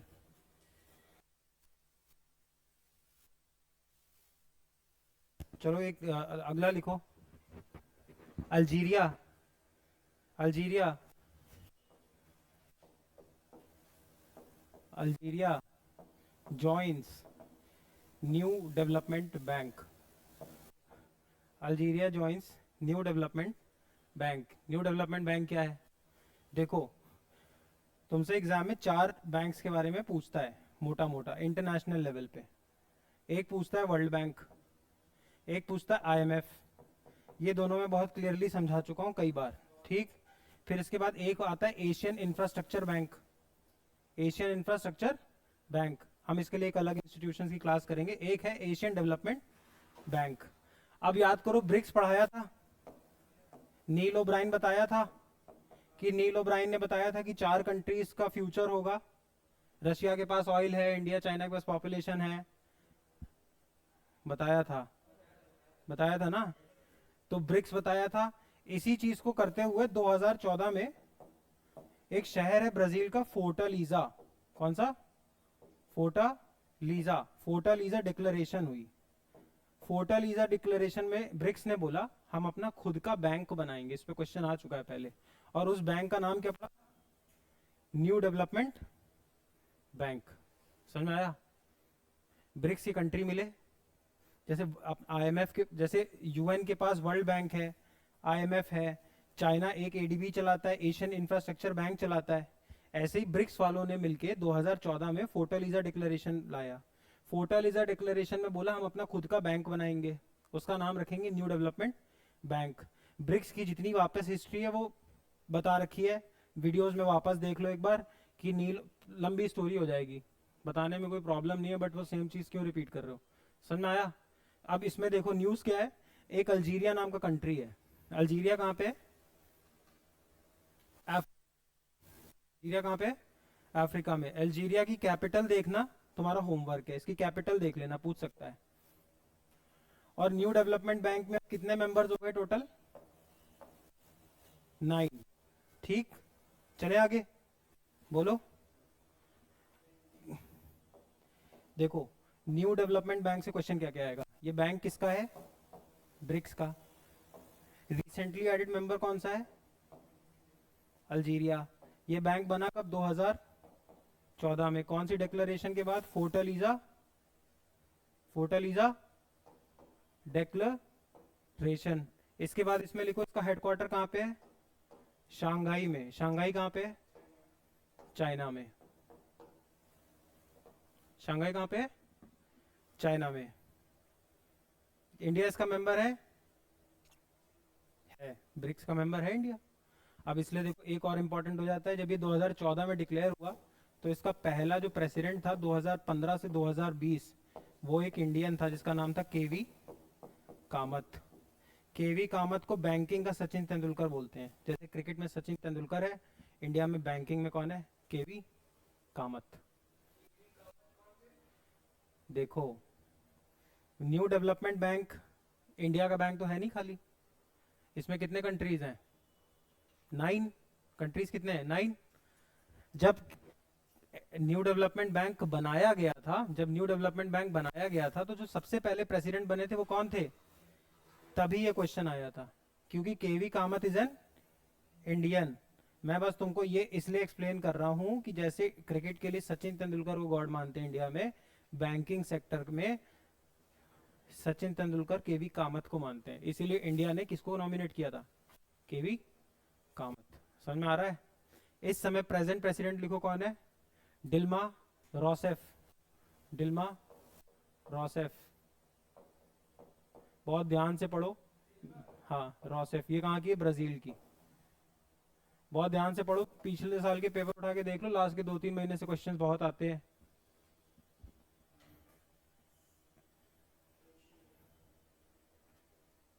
अब देखो, तुमको एक बढ़िया चीज बताता हूँ, जिसको भी शेयर मार्केट में थोड़ा सा इंटरेस्ट है, एग्जाम में तो डायरेक्टली नहीं पूछेगा, जो पूछेगा वो मैं बता दूंगा। जैसे इंडिया में आरबीआई है, सारे बैंक्स को इंडिया में रेगुलेट कौन करता है? आरबीआई। ऐसे ये इंडिया में है, ऐसे यूएस में सारे बैंक्स को जो रेगुलेट करता है वो है फेडरल बैंक। कौन सा? Federal bank. बैंक सरकारी होते हैं और प्राइवेट होते हैं। बैंक्स को इंडिया में रेगुलेट कौन करता है? आरबीआई। बैंकर्स बैंक, बैंकों का बैंक। जैसे बैंक इससे पैसा लेता है, ठीक। ऐसे ही यूएस में है फेडरल बैंक, ठीक। फेडरल बैंक ने अपनी ब्याज दरें कम कर दी हैं। अब फेडरल बैंक ने अपना इंटरेस्ट रेट कम किया है, मतलब मान लो अगर पैसा 2% ब्याज पे मिल रहा था तो अब मिलेगा 1% पे, तो मनी चीप हो गया। अब ज्यादा लोग लेंगे, बैंक से पैसा लेंगे, समझ में आ रहा है, क्योंकि ब्याज दरें कम हो गई हैं तो मार्केट में पैसा ज्यादा आएगा, पक्की बात है। मान लो अगर मुझे अभी बैंक 8% ब्याज पे पैसा दे रहा था और कल को बैंक बोले अब मैं 2% पे ही दूंगा, तो मैं ज्यादा पैसा लेके आऊंगा ना, तो मेरी जेब में ज्यादा पैसा आएगा, तो वो मार्केट में ज्यादा पैसा फ्लो करेगा। क्योंकि क्या कह रहे हैं, इस समय दुनिया में क्या चल रहा है, स्लो डाउन, रिसेशन। और याद करो, इन्वेस्टमेंट से क्या बढ़ता है, प्रोडक्शन, प्रोडक्शन से क्या बढ़ता है, एम्प्लॉयमेंट, एम्प्लॉयमेंट से इनकम, इनकम से सेविंग, और इस सेविंग कहाँ जाती है, बैंक में। बैंक के पास ज़्यादा पैसा होगा तो ज़्यादा लोग क्या करेंगे, invest. Investment, production, employment, income और सेविंग्स। न्यूज़ क्या है, यूएस फेडरल बैंक ने अपनी इंटरेस्ट रेट कम कर दिए हैं, तो पैसा अब चीप मिलेगा। मतलब जो यूएस का इन्वेस्टर है, अब उसको बैंक से पैसा सस्ता मिलेगा तो ये वो पैसा लेके आएगा इंडिया में या और कंट्रीज में इन्वेस्ट करने, तो ये पैसा वो कहां पंप करेगा। देखो समझो मैंने क्या बोला, यूएस के फेडरल बैंक ने इंटरेस्ट रेट कम कर दिए। इंटरेस्ट रेट कम कर दिया मतलब अब लोग बैंक से ज्यादा पैसा लेंगे, तो जो यूएस में बैठा इन्वेस्टर है वो ज्यादा पैसा उठाएगा। अब जब तुम पैसा उठा के लाते हो तो इन्वेस्ट करते हो, इन्वेस्ट करते हो तो तुम अलग अलग इकोनॉमीज में इन्वेस्ट करोगे, तुम यूएस के इन्वेस्टर हो। अब जब तुम यूएस के इन्वेस्टर हो तो तुम अलग अलग इकोनॉमीज में इन्वेस्ट करोगे, तो तुम जो इन्वेस्टमेंट करोगे वो लंबा करोगे कि शॉर्ट टर्म करोगे, खुद बताओ। शॉर्ट टर्म, क्यों, क्योंकि मुझे बैंक को वापस भी तो देना है। मान लो मैं बैंक से 1% ब्याज पे पैसा लाया और 100 रुपए लाया, तो 100 रुपए में ब्याज कितना बना, 1 रुपए, तो देने कितने थे बैंक को, 101। और मान लो मैंने ये 100 रुपए किसी कंपनी में इन्वेस्ट कर दी, उस कंपनी ने मुझे रिटर्न कितना दिया, 10%, तो मैंने बनाए कितने, 110। 1 रुपया बैंक को दे दिया, 9 रुपए मेरी जेब में, यही होता है। अब हो क्या रहा है, यूएस में फेडरल बैंक अपने इंटरेस्ट रेट कम कर रहा है, तो पैसा आएगा ज्यादा इन्वेस्टर के पास, वो पैसा वो लेके आएंगे बडिंग इकोनॉमीज में जैसे इंडिया। अब उसको पैसा शॉर्ट टर्म में डालना है, शॉर्ट टर्म में पैसा डालना है तो कहाँ डालोगे, शेयर मार्केट। क्योंकि देखो अगर बिजनेस करना है तो इन्वेस्टमेंट करना पड़ता है, फिर इन्वेस्टमेंट धीरे धीरे रिकवर होता है, समझ में आ रहा है। शेयर मार्केट में क्या होता है कि मान लो मेरे पास 50,000 रुपए पड़े, मैंने 50,000 रुपए का टाटा कैपिटल खरीद लिया आज, और 2 दिन बाद वो 55,000 रुपए हुआ, मैंने बेच दिया, 5,000 रुपए मेरी जेब में। इसीलिए यही क्वेश्चन पूछा गया, इसीलिए मैंने पढ़ाया, इसी को बोलते हैं हॉट मनी। हॉट मनी क्यों, क्योंकि जल्दी हाथ में ज्यादा देर टिकेगा नहीं, आया और निकल गया। अब देखो जब फॉरेन से पैसा आता है तो वो 2 तरीके से आ सकता है, एक होता है एफडीआई, एक होता है एफआईआई। जब पैसा आके फिजिकल इंफ्रास्ट्रक्चर में लगे, बिल्डिंग बनाओगे, मॉल बनाओगे, शोरूम बनाओगे, गाड़ी बनाओगे, कुछ भी टेंजिबल बनाओगे जिसको टच कर सकते हो, तो वो होता है एफडीआई, फॉरेन डायरेक्ट इन्वेस्टमेंट। और जब फॉरेन से पैसा आके शेयर मार्केट में लगा दो तो एफआईआई, फॉरेन इंस्टीट्यूशनल इन्वेस्टमेंट। ये भी एलेट ने क्वेश्चन पूछा हुआ है। एफडीआई में पैसा लंबे टर्म में रुकता है कि एफआईआई में, एफडीआई, एफडीआई में पैसा फंसाना पड़ता है। अरे मैंने मान लो यहाँ पे 30-50 लाख रुपए 12 महीने में, 14 महीने में सब टीचर्स पे, चीजों पे खर्च कर दिए, तो लंबा पैसा फंस गया ना, रिकवरी धीरे धीरे होगी। अब यही मैं शेयर मार्केट में लगा देता, मैं आज लगाता शाम को निकाल लेता। अब मान लो मैंने 2 लाख रुपए का खरीद लिया, तो ये 2 लाख रुपए की मुझे तुरंत रिकवरी है, कहाँ है रिकवरी, तुरंत मिल जाएंगे 2 के 2.5। लेकिन यही 2 लाख रुपए का मैं टाटा कैपिटल में लगाता, या तो 2 के 1.5 हो जाते हैं, 2 के 2.5, तो हॉट मनी है ना, समझ में आ रहा है।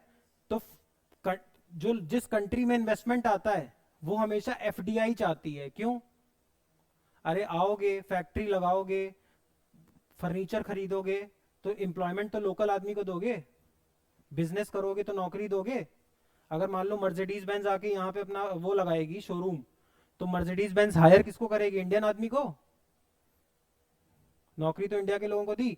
पर अगर वो फॉरेन का आदमी आके सिर्फ शेयर खरीदेगा तो किसी को नौकरी दे रहा है, आज डाल रहा है, 2 दिन बाद निकाल लेगा, को 2 साल ना निकाले। तो जब फॉरेन से पैसा आता है तो वो एफडीआई या एफआईआई के फॉर्म में आता है। एफडीआई उस कंट्री के लिए अच्छा होता है जिस कंट्री में इन्वेस्टमेंट हो रहा है, क्योंकि पैसा रुकता है एफडीआई का। मैकडोनल्ड्स खुलता है तो वो एफडीआई है। फर्नीचर तो लोकल लोगे, जब बर्गर बनाओगे तो बन तो लोकल खरीदोगे, आलू पैटी जो खरीदोगे वो तो लोकल आदमी से खरीदोगे, तो लोकल आदमी को फर्क पड़ेगा। बट अगर तुम फॉरेन से बैठे बैठे किसी के शेयर्स खरीदोगे तो कंपनी के पास पैसा जाएगा, डायरेक्ट एम्प्लॉयमेंट तो होगा नहीं। और आज डालोगे 2 दिन बाद को निकाल दो, को 1 घंटे बाद निकाल लो। इसीलिए एफआईआई वाले पैसे को क्या बोलते हैं? Hot money. एलेट ने क्वेश्चन पूछा हुआ है। अभी मैं बता क्यों रहा हूँ, यूएस अपना क्या कम कर रहा है, फेडरल बैंक ने इंटरेस्ट रेट कम किए हैं, तो पैसा सस्ते पे मिलेगा। पैसा सस्ते पे मिलेगा, इन्वेस्टर ज्यादा पैसा उठाएगा, ज्यादा पैसा उठाएगा, इंडिया जैसी इकोनॉमी में बूस्ट करेगा। अब आज से 15 दिन बाद तो मुझे मिलना, 15 दिन बाद देखना शेयर मार्केट ऊपर होगी 100%। आज मैं बोल रहा हूँ तो मुझे 10 अक्टूबर को बात करना मुझसे, शेयर मार्केट ऊपर चली जाएगी। क्यों? ज्यादा पैसा पंप होगा तो शेयर के रेट्स बढ़ेंगे। टोटल ओवरऑल क्यूमुलेटिव इफेक्ट में देखोगे तो शेयर मार्केट राइज कर चुका होगा, क्योंकि इंटरेस्ट रेट कम हो गई है। समझ में आया? इसी को बोलते हैं ग्लोबलाइजेशन। हो रहा है यूएस में, असर पड़ रहा है इंडिया में। डायरेक्ट न्यूज से रिलेटेड कुछ नहीं था जो एग्जाम में पूछेगा, बट हॉट मनी पूछ रखा है। हॉट मनी क्या होता है? एफआईआई वाला पैसा। एक होता है एफडीआई, एक होता है एफआईआई। अब जब भी तुमसे अगर गवर्नमेंट कहीं न्यूज़पेपर में डेटा डाल के दे कि हमें फॉरेन से इतना इन्वेस्टमेंट मिला, तो तुम क्या चेक करोगे कि वो एफडीआई है कि एफआईआई? एफआईआई तो ज्यादा हो ही सकता है ना? एफडीआई ज्यादा होगा तब फायदा है। एफडीआई में वो आके लोकली चीजें खरीदेगा। नहीं समझ में आ रहा है? आ रहा है? नहीं आ रहा है? क्या समझ में आ रहा है? अगर तुम इन्वेस्टर हो तो एफडीआई बेटर है कि एफआईआई? कुछ कह नहीं सकता। तुम बिजनेसमैन हो तो तुम लंबा सोचोगे ना। शेयर मार्केट में 10,000 लगाए, 12 बना लिए। बिजनेस में इन्वेस्टमेंट होती है, बट वो धीरे धीरे धीरे धीरे तुमको एक टाइम पे सिक्योर्ड इनकम देता है। समझ में आ रहा है? लेकिन जो कंट्री जहां इन्वेस्टमेंट आ रही है उसके लिए एफआईआई बेटर है कि एफडीआई? एफडीआई, क्योंकि वो लोकल आएगा, प्लांट खरीदेगा, जमीन खरीदेगा। अरे फॉरेन से कंपनी आएगी तो किसी किसान से जमीन खरीदेगी, उस किसान के घर कुछ पैसा जाएगा, फिर वो फर्नीचर खरीदेगी तो कुछ फर्नीचर वालों के पास पैसा जाएगा। अगर वो खाने का बिजनेस कर रहा है तो किसान से आलू खरीदेगी, उसके पास पैसा जाएगा। प्याज खरीदेगी, पैसा जाएगा। जो वर्क फोर्स लेबर लगाएगी, जो मैकडी में बच्चे काम कर रहे हैं, लोग काम कर रहे हैं, वो इंडियंस हैं, मैनेजर इंडियन है। भले ही प्रॉफिट फॉरेन की कंपनी का है, पर वो प्रॉफिट बट रहा है ना लोगों में। एफआईआई में किस में बट रहा है? उसने डाले 50,000, 2 दिन बाद 55 बना के निकाल लिए। हाँ 55 ही तो, 45 है तो लॉस खाएगा प्रॉफिट खाएगा। समझ में आ रहा है? तो यूएस के फेडरल बैंक से हमें भी असर पड़ता है। अगर यूएस में ब्याज दरें आगे कभी मान लो जब तुम कभी देखो और ब्याज दर कम हो गई यूएस में, तो तुम तुरंत समझ जाना इंडिया में भी ब्याज दर कम होने वाली है। अब इंडिया में भी ब्याज दर कम होगी, और ब्याज दर कम होगी तो पैसा सस्ता होगा, पैसा सस्ता होगा तो इन्वेस्टमेंट ज्यादा होगा, इन्वेस्टमेंट ज्यादा होगा किस में ज्यादा होगा? शेयर मार्केट में। शेयर मार्केट अपने आप जम करेगा। 10 दिन बाद तुम लोग देखना, 10 दिन बाद तुम ये न्यूज पढ़ने लगोगी शेयर मार्केट जम कर रहा है, जम कर रहा है। एक दिन से नहीं जम कर रहा, वो ये सब चीजों की वजह से जम कर रहा है। चलो आगे, क्या ले लोगे? इसके बाद लिखो पोलारिस डॉन मिशन, ये भी इंपॉर्टेंट है। पोलारिस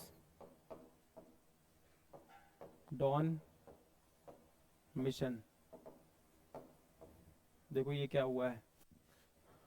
स्पेस वॉक समझते हो? स्पेस वॉक, माइकल जैक्सन का नाम सुना है? माइकल जैक्सन क्या करता था? Moon walk. स्पेस वॉक ये होती है कि तुम शटल से गए, थोड़ी देर स्पेस में घूमे, इसको बोलते हैं स्पेस वॉक। मतलब एक तरीके से स्पेस घूम के आ गए, शटल से निकले 2-5 मिनट, अंदर आए और वापस आ गए। अब देखो क्या हुआ है। एलॉन मस्क की कंपनी है, क्या नाम है? Space x. स्पेस एक्स ने यही चीज करी। क्या करी? स्पेस वॉक कराया। स्पेस वॉक कराया और इस मिशन का नाम रखा पोलारिस डॉन। न्यूज में क्यों है देखो। 1967 में 1967 में, तब इसरो भी नहीं बना था, एक ट्रीटी बनाई गई, outer space treaty. Outer space treaty. Outer space क्या होता है? ये अर्थ है, अर्थ के ऊपर एटमॉस्फेयर है ना? ट्रोपोस्फेयर, स्ट्रेटोस्फेयर, थर्मोस्फेयर, आयनोस्फेयर पढ़ते हैं ना, समताप मंडल और ये सब।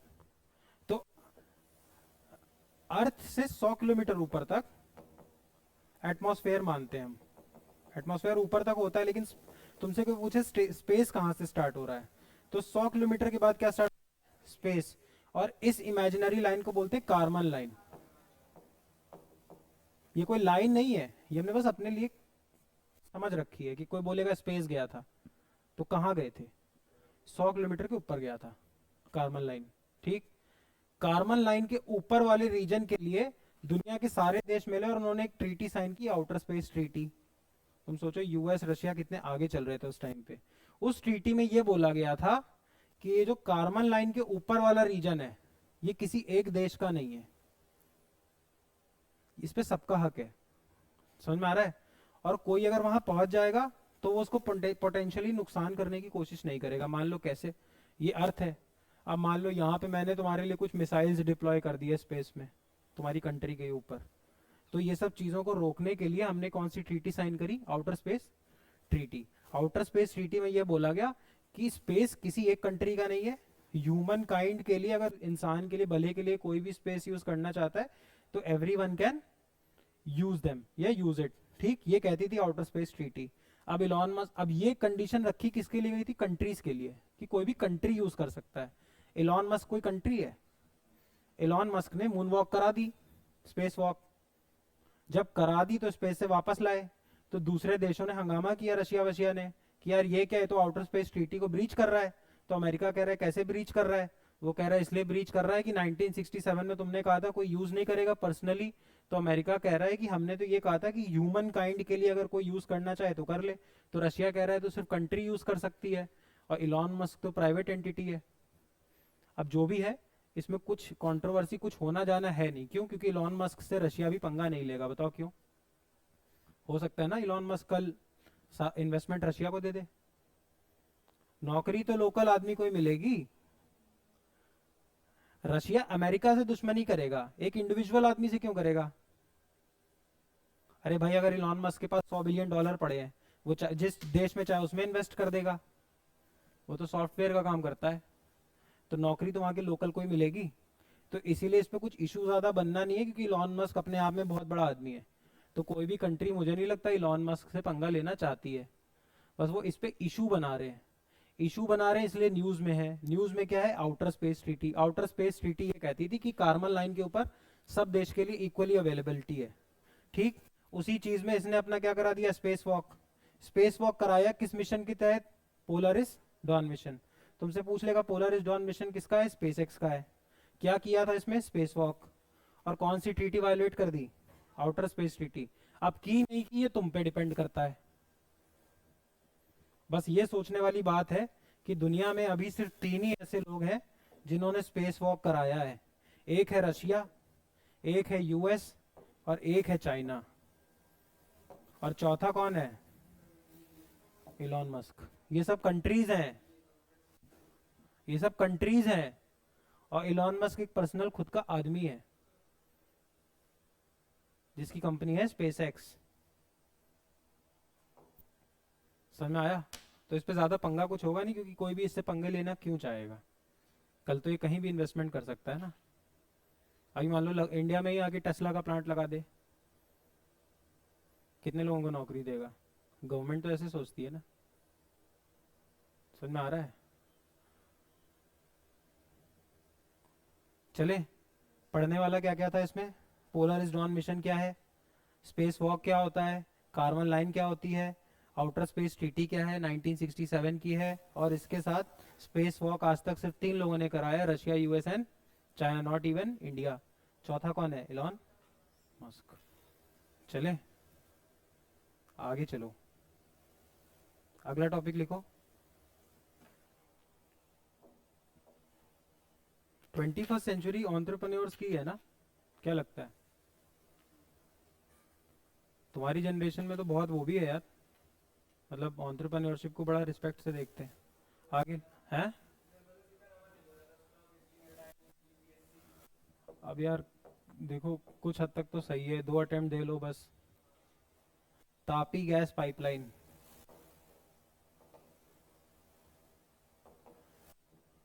तापी मतलब T for Turkmenistan, A for Afghanistan, P for Pakistan, I for India. ये है क्या, यहाँ पे तुर्कमेनिस्तान है, तुर्कमेनिस्तान में बताते हैं बहुत सारी नेचुरल गैस है। नेचुरल गैस वो गैस होती है जिसमें क्या होती है, मीथेन, है ना। मीथेन जलती तेज है, मीथेन तेज जलती है ना। अच्छा एक चीज पता है ना, जो चीज जितना लिक्विड स्टेट बदलती जाएगी उतनी उसकी कंबशन लेवल बढ़ेगी। अगर कोई चीज सॉलिड होगी तो धीरे जलती है, काउडंक। अगर उसको लिक्विड में ले आओ, पेट्रोल डीजल, और तेज चलती है, और गैस फॉर्म में ले आओ तो और तेज जलती है। डिओड्रेंट, लाइटर, समझ में आ रहा है। अब होता क्या है, जब हमें मीथेन चाहिए होती है, मीथेन भी एक तरीके की क्या है, गैस, तो तेज जलेगी। कैलोरीफिक वैल्यू जिसको साइंस में पढ़ते हैं, कैलोरीफिक वैल्यू एक यूनिट में कितना कंबशन दे सकता है, तो कैलोरीफिक वैल्यू बढ़ता जाता है जैसे तुम स्टेट बढ़ते हो। गैस का कैलोरीफिक वैल्यू हमेशा हाईएस्ट होता है, इसलिए तुमने देखा है जो गैस सिलेंडर लगा के गाड़ी चलाते हैं उनकी गाड़ी बहुत माइलेज देती है, क्योंकि वो गैस होती है। फिर पेट्रोल डीजल, और फिर सॉलिड। लकड़ी कितना धीरे जलती है ना। गोल्ड, कोल, कोल कोयला देखो कितना धीरे जलता है, पेट्रोल डीजल तेज जलता है, और गैस और तेज चलती है। अब देखो, इसीलिए सिलेंडर को बोलते हैं लिक्विफाइड पेट्रोलियम गैस, समझ में आ रहा है। अब देखो मीथेन होती है नेचुरल गैस, अगर कोई बोले नेचुरल गैस आ रही है मतलब उसमें क्या पड़ा है, मीथेन। अब इंडिया को अभी मीथेन हमारे पास तो है नहीं, ये सब मीथेन और ऑयल तेल हमारे पास तो कुएं है नहीं, तो हमको क्या करना पड़ता है, जहाज़ों से मंगाना पड़ता है। उस वजह से ट्रांसपोर्टेशन कॉस्ट महंगा हो जाता है। ट्रांसपोर्टेशन कॉस्ट महंगा हो जाता है मतलब फ्यूल महंगा हो जाता है। फ्यूल महंगा हो जाएगा तो फैक्ट्री में फ्यूल महंगा पड़ेगा, जब फ्यूल महंगा पड़ेगा तो प्रोडक्ट भी महंगा बनेगा, है ना। तो अब हमने क्या किया, 2015 में एक 4 कंट्रीज मिलके बैठ गए, इन्होंने बोला चारों का फायदा है। यहाँ तुर्कमेनिस्तान है, यहाँ बहुत सारा क्या है, नेचुरल गैस। तुर्कमेनिस्तान से एक हम टनल खोदेंगे, और अगला क्या पड़ेगा, अफगानिस्तान। और इस टनल को लाते जाएंगे, अगला क्या पड़ेगा, पाकिस्तान। और इसको इंडिया ले आएंगे। अब जो तुम जहाज से ला रहे थे वो लफड़ा खत्म, तुमको सीधे पाइप मिलेगा तो सस्ता पड़ेगा, फ्यूल सस्ता पड़ेगा। अब पंगा क्या हो गया, बीच में आ गया तालिबान, और अफगानिस्तान में बीच में आ गया था ना तालिबान, तो ये पाइपलाइन पे काम हो गया था बंद। अब तालिबान ने ये बोला है 16 सितंबर से 30 सितंबर के बीच में कि हम इस चीज को वापस स्टार्ट करेंगे। समझ में आ रहा है, नहीं समझ में आ रहा है। तुमसे बहुत ज्यादा पूछेगा तो पूछेगा तापी गैस जो है, तापी पाइपलाइन, ये कौन सी 4 कंट्रीज से गुजरती है, तुर्कमेनिस्तान, अफगानिस्तान, पाकिस्तान और इंडिया। समझ में आ रहा है। नेचुरल गैस आएगी, 42% इंडिया रखेगा, ये पूछेगा नहीं, 42% पाकिस्तान और 16% अफगानिस्तान। अब तुम्हारे दिमाग में क्वेश्चन आएगा सर तुर्कमेनिस्तान क्या रखेगा, अबे तुर्कमेनिस्तान से तो आ ही रही है। समझ में आ रहा है, तुर्कमेनिस्तान से तो आ ही रही है, उसके पास तो है ही। 16% अफगानिस्तान, 42% इंडिया, 42% पाकिस्तान। पक्का समझ में आया। तापी गैस लाइन समझ में आई। न्यूज में क्यों है, क्योंकि तालिबान ने बोला हम वापस करेंगे स्टार्ट। इसको मैं ये बोल सकता हूँ ये ट्रांस अफगानिस्तान है। ट्रांस का मतलब क्या होता है, कहीं का नहीं। केमिस्ट्री में क्या होता है ट्रांस का मतलब, मनाली का ट्रांस है। ट्रांस को मतलब एक तरीके से समझ सकते हो मिरर इमेज, अक्रॉस, दोनों साइड, यही तो होता है। कैसा केमिस्ट्री पढ़ते हैं यार। अब ये तुर्कमेनिस्तान, यहां से चली पाइपलाइन, ये कहां गई, अफगानिस्तान, ये गई पाकिस्तान, ये गई इंडिया। तो अफगानिस्तान के एक सिरे से लेके दूसरे सिरे तक जा रही है, तो ट्रांस यही तो होता है। तो ये पाइपलाइन ट्रांस अफगानिस्तान नहीं हो गई, अफगानिस्तान से एंट्री भी एक पॉइंट पे ले रही है और दूसरे पॉइंट पे एग्जिट भी ले रही है, यही तो होता है ट्रांस। और क्या होता है ट्रांस, यही होता है ना ट्रांस। अरे ऑर्गेनिक केमिस्ट्री में ट्रांस पढ़ते हैं, नहीं पढ़ते हैं। हेलो एल्केन्स, हेलो अरीन्स, हाँ हमको आता है, हम पढ़ाते नहीं है। चलो आगे।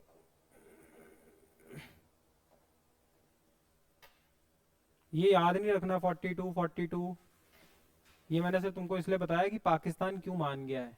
42 उसको ही मिल रहा है, 42 इंडिया को ही मिल रहा है, ठीक। तुर्कमेनिस्तान में एक जगह है गालकिंज, ये यहाँ से कहाँ पे है, तुर्कमेनिस्तान में, और ये एंड कहाँ हो रही है, इंडिया में। इंडिया में पंजाब में एक जगह है फजीलिका, शुभमन गिल का नाम सुना है, शुभमन गिल फजीलिका का ही है, खत्म होगी पंजाब में। चलें आगे, चलो आगे। अब एक चीज और सुन लो, एक डिबेट और आ रही थी अखबार में, फूड वर्सेस फ्यूल।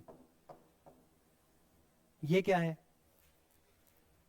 जो तुम्हारी लिथियम आयन बैटरीज होती हैं, जो इलेक्ट्रिक व्हीकल होते हैं, इसमें क्या लगती है, बैटरीज। इन बैटरीज में क्या यूज होता है, फॉस्फोरिक एसिड। फॉस्फोरिक एसिड कैसे बनता है, फॉस्फेट के रिएक्ट करा दो H2SO4 से, तो क्या बन जाएगा, फॉस्फोरिक एसिड। अब फॉस्फोरस तो लिमिटेड होगा दुनिया में, इंडिया के पास लिमिटेड फॉस्फोरस होगा, अनलिमिटेड थोड़ी होती कोई चीज, कोई चीज अनलिमिटेड होती है दुनिया में, कोई चीज नहीं होती। फॉस्फोरस लिमिटेड है। अब जो बैटरी बन रही है इलेक्ट्रिक व्हीकल की, उसमें क्या लग रहा है, फॉस्फोरस। अब इंडिया में प्रॉब्लम क्या है, इंडिया में 70% क्या है, फार्मर, और फार्मर क्या यूज करता है, यूरिया। यूरिया के बाद दूसरे नंबर पे क्या यूज करता है, डीएपी। डीएपी सुना है किसी ने, अरे भाई जो भी थोड़ा फार्मर फैमिली से आएगा डीएपी सुनेगा। मेरे भी खेत है, मेरे भी खेत है, मैं भी जानता हूँ। तो डीएपी एक चीज होती है, अरे सच में मेरे खेत है, मतलब मैं खेती कराता हूँ। हाँ मम्मी कसम खेती कराता हूँ। डाई अमोनियम फॉस्फेट, मतलब वैसे कराता हूँ कि पैसे दे देती है, लेकिन कराता हूँ। Di ammonium phosphate. अब ये डाई अमोनियम फॉस्फेट में भी क्या यूज होता है, फॉस्फोरस। अब या तो फॉस्फोरस यहाँ यूज कर लो, या तो फॉस्फोरस यहाँ यूज कर लो, क्योंकि फॉस्फोरस तो क्या है, लिमिटेड। तो या तो फूड में यूज कर लो या फ्यूल में यूज कर लो। तो बस वो इसलिए बताना चाह रहे थे कि फ्यूचर में इन कंपनीज के शेयर्स बढ़ेंगे, क्योंकि डिमांड किसकी बढ़ेगी, फॉस्फोरस की। डिमांड आर्टिफिशियली नहीं बढ़ रही। अब माइक एक है, एक अनार 100 बीमार, तो अनार तो महंगा हो ही जाएगा, है ना। फॉस्फोरस लिमिटेड है। अब इधर you use your phosphorus in food through DAP. अरे बोरी में लिखा रहता है डीएपी। हाँ भाई डीएपी, खाद खाद खाद, हाँ जान रहे हो, खाद होती है यार। सबसे ज्यादा यूरिया यूज होती है, उसके बाद डीएपी यूज होती है। तो अब इसमें भी मेन क्या है, फॉस्फोरस। अरे भाई तुमने देखा होगा, ये तो सबने पढ़ा होगा कि एनपीके, नाइट्रोजन फॉस्फोरस और पोटेशियम। तो ये फॉस्फोरस फूड वर्सेस फ्यूल। तो अगर कोई अखबार, मुझे अब शक्ल देख के तो मुझे लग रहा है कोई अखबार पढ़ता नहीं है। अगर कोई अखबार पढ़ रहा होता तो वो जरूर पूछता है, क्योंकि ये बहुत निकल रहा है फूड वर्सेस फ्यूल, कि अब इंडिया या कोई हम लोग किधर स्विच करें, फॉस्फोरस को फ्यूल में लगाना शुरू करें या फूड में। फ्यूल में इसलिए क्योंकि electric vehicles are more efficient. मुझे वो कार्बन वाली स्टोरी बताने की जरूरत तो है नहीं, CO2 निकलेगा, CHO NPS गैस निकलेगी, है ना। चले आगे, चलो आगे लिखो।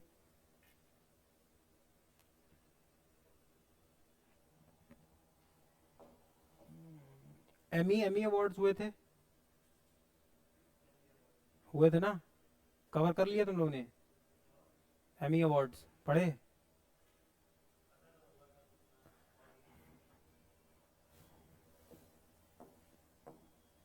किस लिए होते हैं एमी अवार्ड्स, वो तो ग्रैमी होता है। Oscar is for movies, Grammy is for music, Emmy is for TV. Friends और ये सब देखते हो, देखते हो फ्रेंड्स, अभी भी देखते हो, अच्छा। हाँ मैंने भी, मुझे नहीं पसंद। इसके बाद अच्छा लिखो, ये चीज कवर कराएगा अमन, ठीक है। क्या चीज, एमी अवार्ड्स। नहीं कर पाएगा तो मैं कराऊंगा ही। अब इसमें कुछ समझाने का है नहीं, इसमें क्या होगा, बेस्ट एक्टर पूछ लेता है, बेस्ट सिंगर, अब उसमें मैं क्या सिखाऊंगा, है ना। तो मैं मिस नहीं करा रहा हूँ, अगर अमन समझा ले गया तो ठीक है, नहीं तो मैं एमी अवार्ड्स कराऊंगा। चलो आगे लिखो।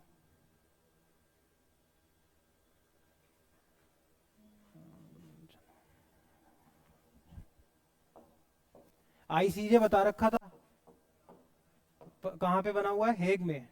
इसको यूएन वाले वीडियो से प्लीज रिवाइज कर लेना। देखो ये वापस करंट अफेयर में क्यों आया, मैं कॉन्टेक्स्ट बता दे रहा हूँ, पढ़ना हमें सिर्फ आईसीजे है। अफगानिस्तान के खिलाफ ऑस्ट्रेलिया, कनाडा, यूके, ये तीनों लोग मिलके जा रहे हैं तालिबान की कंप्लेन करने, कहाँ, आईसीजे। कुछ होगा, क्या होगा, कंप्लेन ये करने जा रहे हैं कि तुम वुमेन के अगेंस्ट बहुत क्राइम करते हो और इन पे एक्शन लेना चाहिए। कुछ होगा नहीं, बस न्यूज़ में था। कंप्लेन करने कहाँ जा रहे हैं, आईसीजे। हाँ ये तुमसे पूछेगा थोड़ी कि औरतों के खिलाफ कंप्लेन करने कौन कौन गया, न्यूज़ है कि ऑस्ट्रेलिया, कनाडा, यूके कह रहे हैं कि हम जा रहे हैं तालिबान की कंप्लेन करने आईसीजे में, क्योंकि वहां पे अभी भी किसके अगेंस्ट क्राइम होता है, वुमेन के अगेंस्ट। और यूएन की ट्रीटी है, वुमेन है तो इक्वल ना। तो अब ये चीज में इंपॉर्टेंट क्या है, सिर्फ आईसीजे। तो आईसीजे मैंने बता रखा है, बता रखा है ना आईसीजे। क्या होता है आईसीजे, बताओ आयुष, क्या होता है आईसीजे। ये तो हमें भी पता है। और 9 जजेस 15 ईयर्स, कि 15 जजेस 9 ईयर्स, पक्का।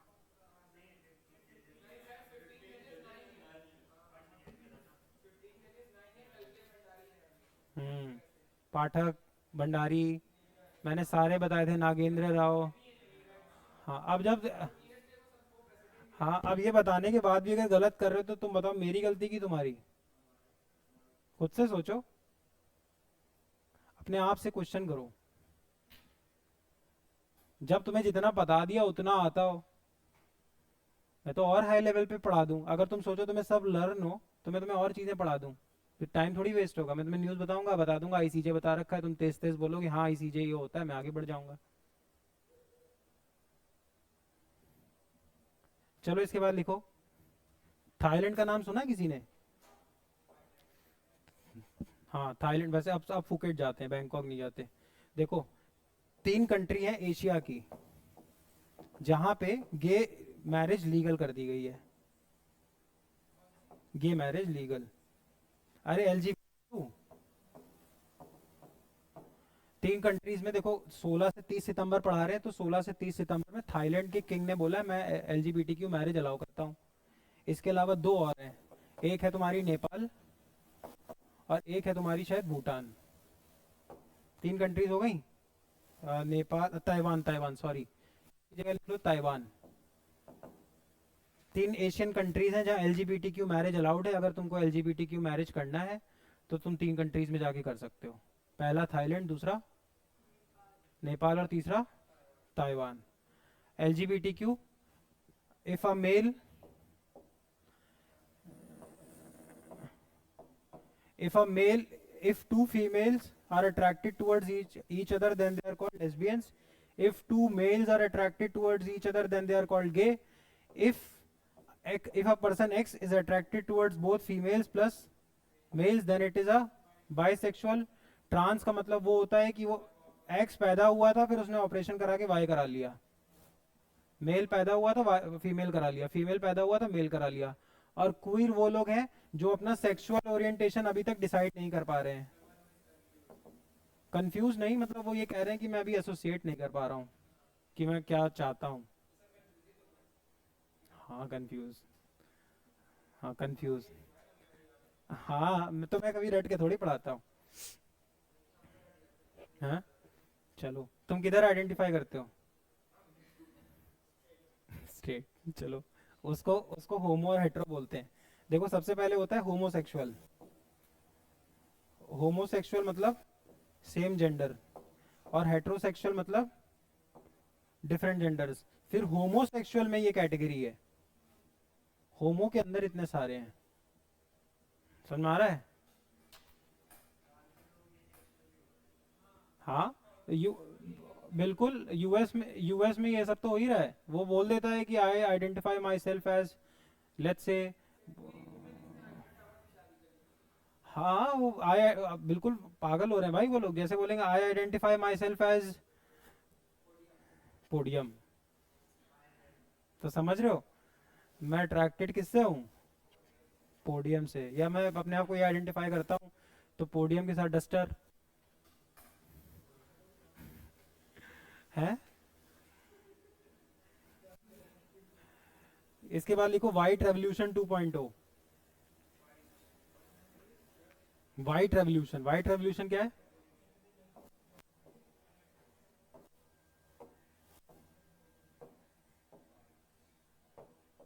White revolution 2.0। व्हाइट रेवोल्यूशन 2.0 क्यों वापस लॉन्च कर रहे हैं हम, किस लिए? डेयरी में प्रोडक्शन बढ़ाने के लिए। व्हाइट रेवोल्यूशन 1.0 कब लॉन्च हुआ था? 1970 में। तब इसका नाम क्या रखा गया था? Operation flood. ये क्यों किया गया था? इंडिया को मिल्क में सेल्फ सफिशिएंट बनाने के लिए। और ऐसा सेल्फ सफिशिएंट बनाया कि दुनिया के नंबर 1 प्रोड्यूसर बन गए। कौन? इंडियंस। किस चीज के? सिर्फ मिल्क के। यही तो प्रॉब्लम है, हमारे यहाँ दूध सबसे ज्यादा होता है दुनिया में। पर तुम एक बात बताओ, जो बच्चों के लिए सेरेलैक यूज होता है वो किस कंपनी का यूज होता है सबसे ज्यादा? नेस्ले। नेस्ले कहाँ की है? ऑस्ट्रेलिया। ऑस्ट्रेलिया या न्यूजीलैंड कहीं की है? तो तुम बताओ। इजरायली होगी। मतलब इंडियन नहीं है। मेरा जो कहने का मतलब है समझो, तुम सबसे ज्यादा दूध बना रहे हो ले। हाँ हो सकता है। तो मतलब वो प्रोडक्ट्स नहीं यूज कर रहे हैं। तो देखो, मतलब मेरा ये कहने का मतलब है तुम सबसे ज्यादा दूध बना रहे हो, लेकिन जो दूध में वैल्यू एडिशन है, जो महंगा बिकेगा, उसमें तो हम बहुत पीछे हैं। चॉकलेट, तुम इंडिया की कोई चॉकलेट कंपनी बताओ जो खूब बिकती हो, कोई बताओ। किटकैट नेस्ले की है, dairy milk is from Cadbury, milky bar is from Nestle, और अमूल तो इंडियन है। अमूल तो अब चल रहा है। हाँ, और बताओ कोई। अमूल का फाउंडर यही तो है, वर्गीस क्यूरियन। बास्किन रॉबिन्स पता नहीं, शायद इंडियन है। बास्किन रॉबिन तो आइसक्रीम वाइसक्रीम के लिए पॉपुलर है। मैं ये कह रहा हूँ कि जो ready to use chocolate use होती हो, या ऐसी चीजें जो मिल्क ना हो, कि मिल्क प्रोडक्ट्स हैं, उसमें तुम मुझे कोई बढ़िया इंडिया की कंपनी बताओ। बस अमूल है। इंडिया में देखो दूध की कमी थी, ठीक। और इंडिया देखो, इंडिया में दूध दूध दूध प्रेमी लोग इसलिए ज़्यादा हैं क्योंकि इंडिया में मोस्टली वी आर वेजिटेरियंस। और वेजिटेरियंस के लिए प्रोटीन का सोर्स दूध या दाल ही होता है, इसलिए इंडिया में दाल का कंजम्पशन बहुत हाई है। North India is almost vegetarian, ठीक। तो इंडिया में दूध की बहुत डिमांड थी, तो हम अपने दूध की डिमांड पूरी नहीं कर पाते थे। तो 1970-72 के आसपास 65-66 में लाल बहादुर शास्त्री ने वर्गीस क्यूरियन को अपने पास बुलाया और वर्गीस क्यूरियन से बोला कि सर देखो, ये बड़ी प्रॉब्लम है, हमें कैसे करके दूध में सेल्फ सफिशिएंट होना है। सिर्फ गोल ये था कि हमें बाहर से ना मंगाना पड़े। फिर इन्होंने कॉपरेटिव्स बनाए। कॉपरेटिव्स मतलब ये कहने लगे किसानों को कि तुम अपना अलग अलग दूध मत बेचो, हम एक सेंटर बना देंगे, तुम वहां पूल करके ले आना, फिर तुम्हारी बार्गेनिंग पावर भी बढ़ जाएगी। समझ में आ रहा है? वहां से शुरू हुआ अमूल। तो अमूल का एक तरीके से फादर कौन है? वर्गीस क्यूरियन। ऑपरेशन फ्लड भी इसीलिए दूध के प्रोडक्शन को ही बोलते हैं ऑपरेशन फ्लड। और वर्गीस क्यूरियन को ही बोलते हैं मिल्क मैन ऑफ इंडिया। समझ में आ रहा है? लास्ट वर्गीस क्यूरियन की बर्थ एनिवर्सरी पे तो पैकेट में कौन था? वर्गीस क्यूरियन। समझ में आया? अब हम लॉन्च कर रहे हैं व्हाइट रेवोल्यूशन 2.0। इसमें हमारा फोकस दूध के अलावा दूध से एसोसिएटेड जितने प्रोडक्ट, उनमें इंडिया को सेल्फ सफिशिएंट बनाना। चॉकलेट हो गया, और वो आता है ना मिठाई मेट, मिल्क मेट, हाँ उस पर, हाँ कंडेंस मिल्क, या वो जो क्यूब्स आते हैं। अरे नहीं यार, वो क्यूब्स केलॉग्स तो वो हो गया म्यूसली। अरे दूध के वो आते हैं ना क्यूब्स। अब पता नहीं यार, वो आते हैं ना जिसमें रेडी टू यूज होता है। हाँ हाँ हाँ, वो होटल में मिलता है। मैं ये कह रहा हूँ कि दूध, हाँ मिल्क पाउडर, मिल्क, अरे हाँ मिल्क पाउडर, वो क्यूब्स टाइप के आते हैं ना। अब मिल्क के अलावा जितने कहीं पे भी नाम नहीं है, इतना सारा दूध बनाने के बाद भी। और खाने की, फूड इंडस्ट्री की एक खासियत होती है, एग्जाम में नहीं पूछेगा बट फिर भी समझ लो, फूड की खासियत होती है, जितनी ज़्यादा शेल्फ लाइफ उतना महंगा प्रोडक्ट। दूध सबसे सस्ता बिकेगा, घी महंगा बिकता है, पनीर महंगा बिकता है, क्योंकि उसकी स्टोरिंग कैपेसिटी ज़्यादा है। आलू जल्दी सड़ जाएगा, चिप्स नहीं सड़ेगा। टमाटर जल्दी सड़ जाएगा, टमाटो केचप नहीं सड़ेगा। स्ट्रॉबेरी जल्दी सड़ जाएगी, स्ट्रॉबेरी जैम नहीं सड़ेगी। तो तुम जितनी शेल्फ लाइफ बढ़ाते हो, ऑब्वियसली शेल्फ लाइफ बढ़ाने से चीज़ अनहेल्दी हो जाएगी, बट वो महंगी होती चली जाती है। और इंडिया देखो, मिल्क में हमारा फोकस बहुत अच्छा है। अब मिल्क कितने का मिलेगा? 50, 60, 65 रुपए लीटर, 60 रुपए लीटर,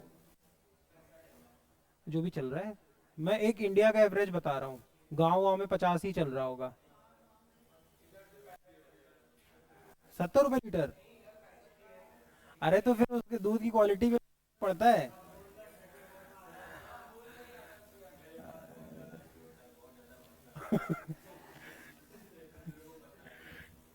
हमें समझ रहा हूँ।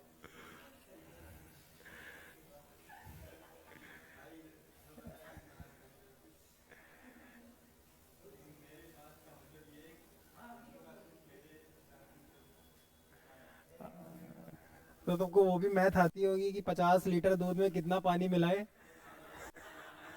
हैं? Mixture and allegation. 50 लीटर मान लो प्योर मिल्क है, तो इसमें कितना एवरेज कितना डाल देता है जो दूध वाला?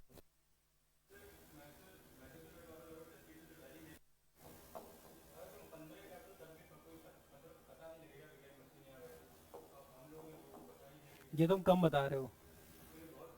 हाँ मुझे पता है, ये बात ज्यादा डालते हैं। ये तो बहुत अच्छा बता रहे हो तुम। हाँ समझ रहा हूँ मैं। इसके बाद देखो ऑपरेशन। मैंने पिछली बार एक साइक्लोन बताया था, याद करो। कौन?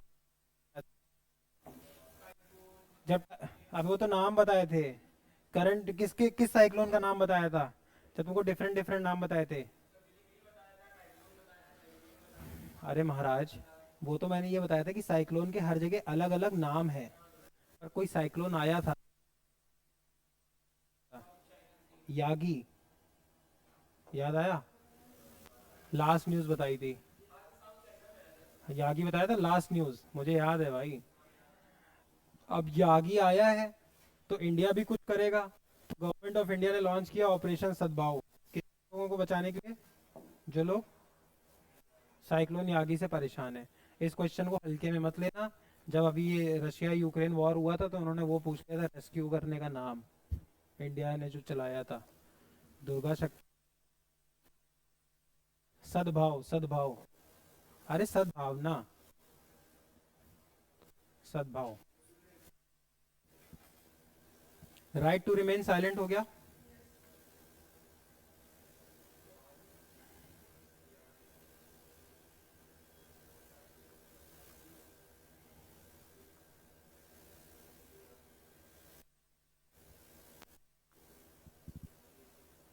इसके बाद एक सुभद्रा योजना लिख लो, सुभद्रा योजना।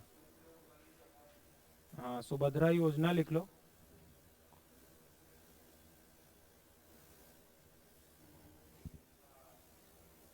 लिखो launched on 17th of September on Modi ji's birthday.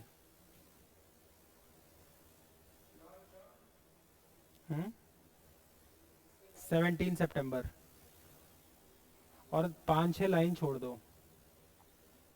इसके बाद अगली लाइन लिखो, अगले टॉपिक लिखो, global, global cyber security index. Index मतलब सब समझते हैं, रैंकिंग, साइबर सिक्योरिटी सब समझते हैं, है ना? समझते हैं सब। अब इनकी रैंकिंग आती है, इसमें देखो इंडिया के साथ एक अच्छी चीज हुई है, हमको स्टेटस मिला है Tier 1 का। मतलब हमारी साइबर सिक्योरिटी Tier 1 लेवल की होती है अकॉर्डिंग टू दिस। समझ में आया क्या कह रहा हूँ?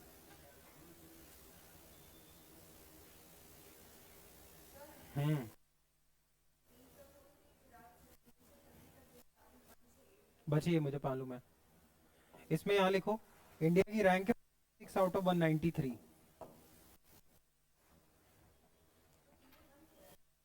Tier 1 मतलब ग्रुप है, उन्होंने ग्रुप्स में बांटा, Tier 1, Tier 2, Tier 3, जैसे second AC, third AC, first AC. Tier 1 में है, मतलब हमारी साइबर सिक्योरिटी टीयर 1 रेंज की है, मतलब बेस्ट इन क्लास।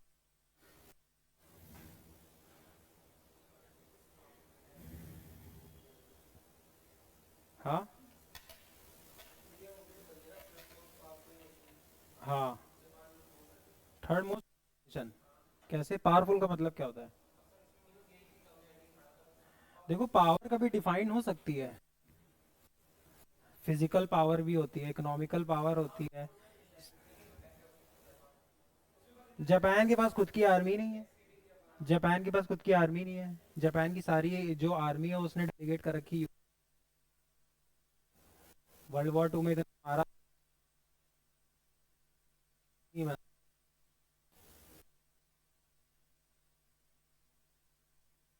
की गलती कभी होती नहीं। मैं हमेशा बताता हूँ देयर इज नथिंग ब्लैक और वाइट, हर चीज में ग्रे होता है। कभी किसी भी सिचुएशन में किसी एक की गलती होती है? हाँ, नहीं भाई, कम ज्यादा हो सकता है, बट तुम बोलो नहीं नहीं मेरी पूरी गलती इसी की थी, पॉसिबल ही नहीं है। आगे लिखो, स्टेट फूड सेफ्टी इंडेक्स।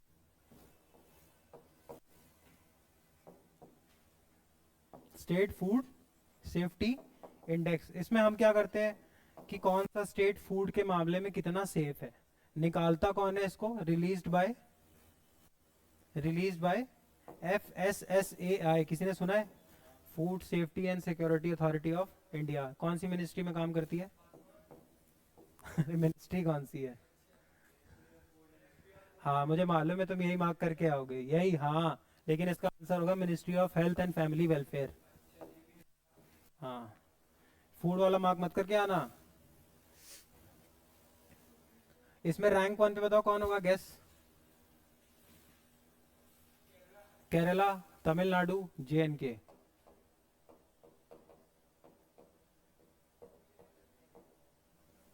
समझ में आया मैं क्या कह रहा हूँ? स्टेट फूड सेफ्टी इंडेक्स हर साल आता है। इसमें हम स्टेट्स को रैंकिंग देते हैं कि कहाँ पे फूड पैरामीटर्स कितने अच्छे हैं। अब ये कैसे चेक होते हैं? मिलावट कितनी हो रही है कहाँ पे? समझ में आ रहा है? खोए के नाम पे क्या बेच रहे हैं, पनीर के नाम पे क्या बेच रहे हैं। तो हर साल रैंकिंग होती है। ये रैंकिंग निकालता कौन है? Food safety security authority of India, FSSAI। FSSAI पे एक बार क्वेश्चन पूछा था कि कौन सी मिनिस्ट्री में काम करता है।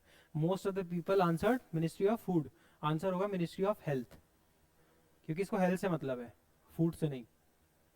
मैगी, मैगी बैन हुई थी मैगी। तुम लोग तो बहुत छोटे रहे होगे। हाँ तो मैगी बैन हुई थी, तो मैगी बैन इसी ने तो की थी, FSSAI ने, मिनिस्ट्री ऑफ हेल्थ। ये बोला था मैगी में लेड होती है। Authority of India full form से मतलब नहीं, FSSAI। अरे यार FSSAI नहीं देखा है तुमने? हर खाने के डब्बे के पीछे लिखा होता है। लाइसेंस, तुम्हें रेस्टोरेंट खोलना है FSSAI का लाइसेंस चाहिए। जोमेटो स्विगी पे डिलीवरी करानी है FSSAI का लाइसेंस चाहिए। क्लाउड किचन जानते हो? क्या होती क्लाउड किचन? घर से चलने का मतलब नहीं होता। देखो, एक होता है कि हमने ढाबा खोला, रेस्टोरेंट खोला, होटल खोला, तो हम फिजिकल जगह लेके खिला रहे हैं। क्लाउड कहता है आपकी कोई फिजिकल प्रेजेंस होना हो कोई ज़रूरी नहीं है। आप जोमेटो पे रजिस्टर करा लो, स्विगी पे रजिस्टर करा लो, सारे लाइसेंस ले लो। अब आपका आलू पराठे का ऑर्डर आया, उसने आपके यहाँ से ऑर्डर किया, आप कहीं से भी बना के दे दो। क्लाउड किचन मतलब कोई फिजिकल स्पेस होना ज़रूरी नहीं है। होटल रेस्टोरेंट कहीं लिखा होना ज़रूरी नहीं है। समझ में आ रहा है? इसको कहते हैं क्लाउड किचन। अब मैं बस इसलिए बता रहा हूँ कि FSSAI की लाइसेंस लगती है, ये काम करता है ministry of health and family welfare. और इस रिपोर्ट में 2024 वाली इंडेक्स में रैंक 1 पे है केरला, रैंक 2 पे तमिलनाडु, थर्ड रैंक पे कौन है? JNK। चले आगे, लिखो एक टॉपिक, इन्वेस्ट इंडिया। इस पे भी 3-4 लाइनें छोड़ दो।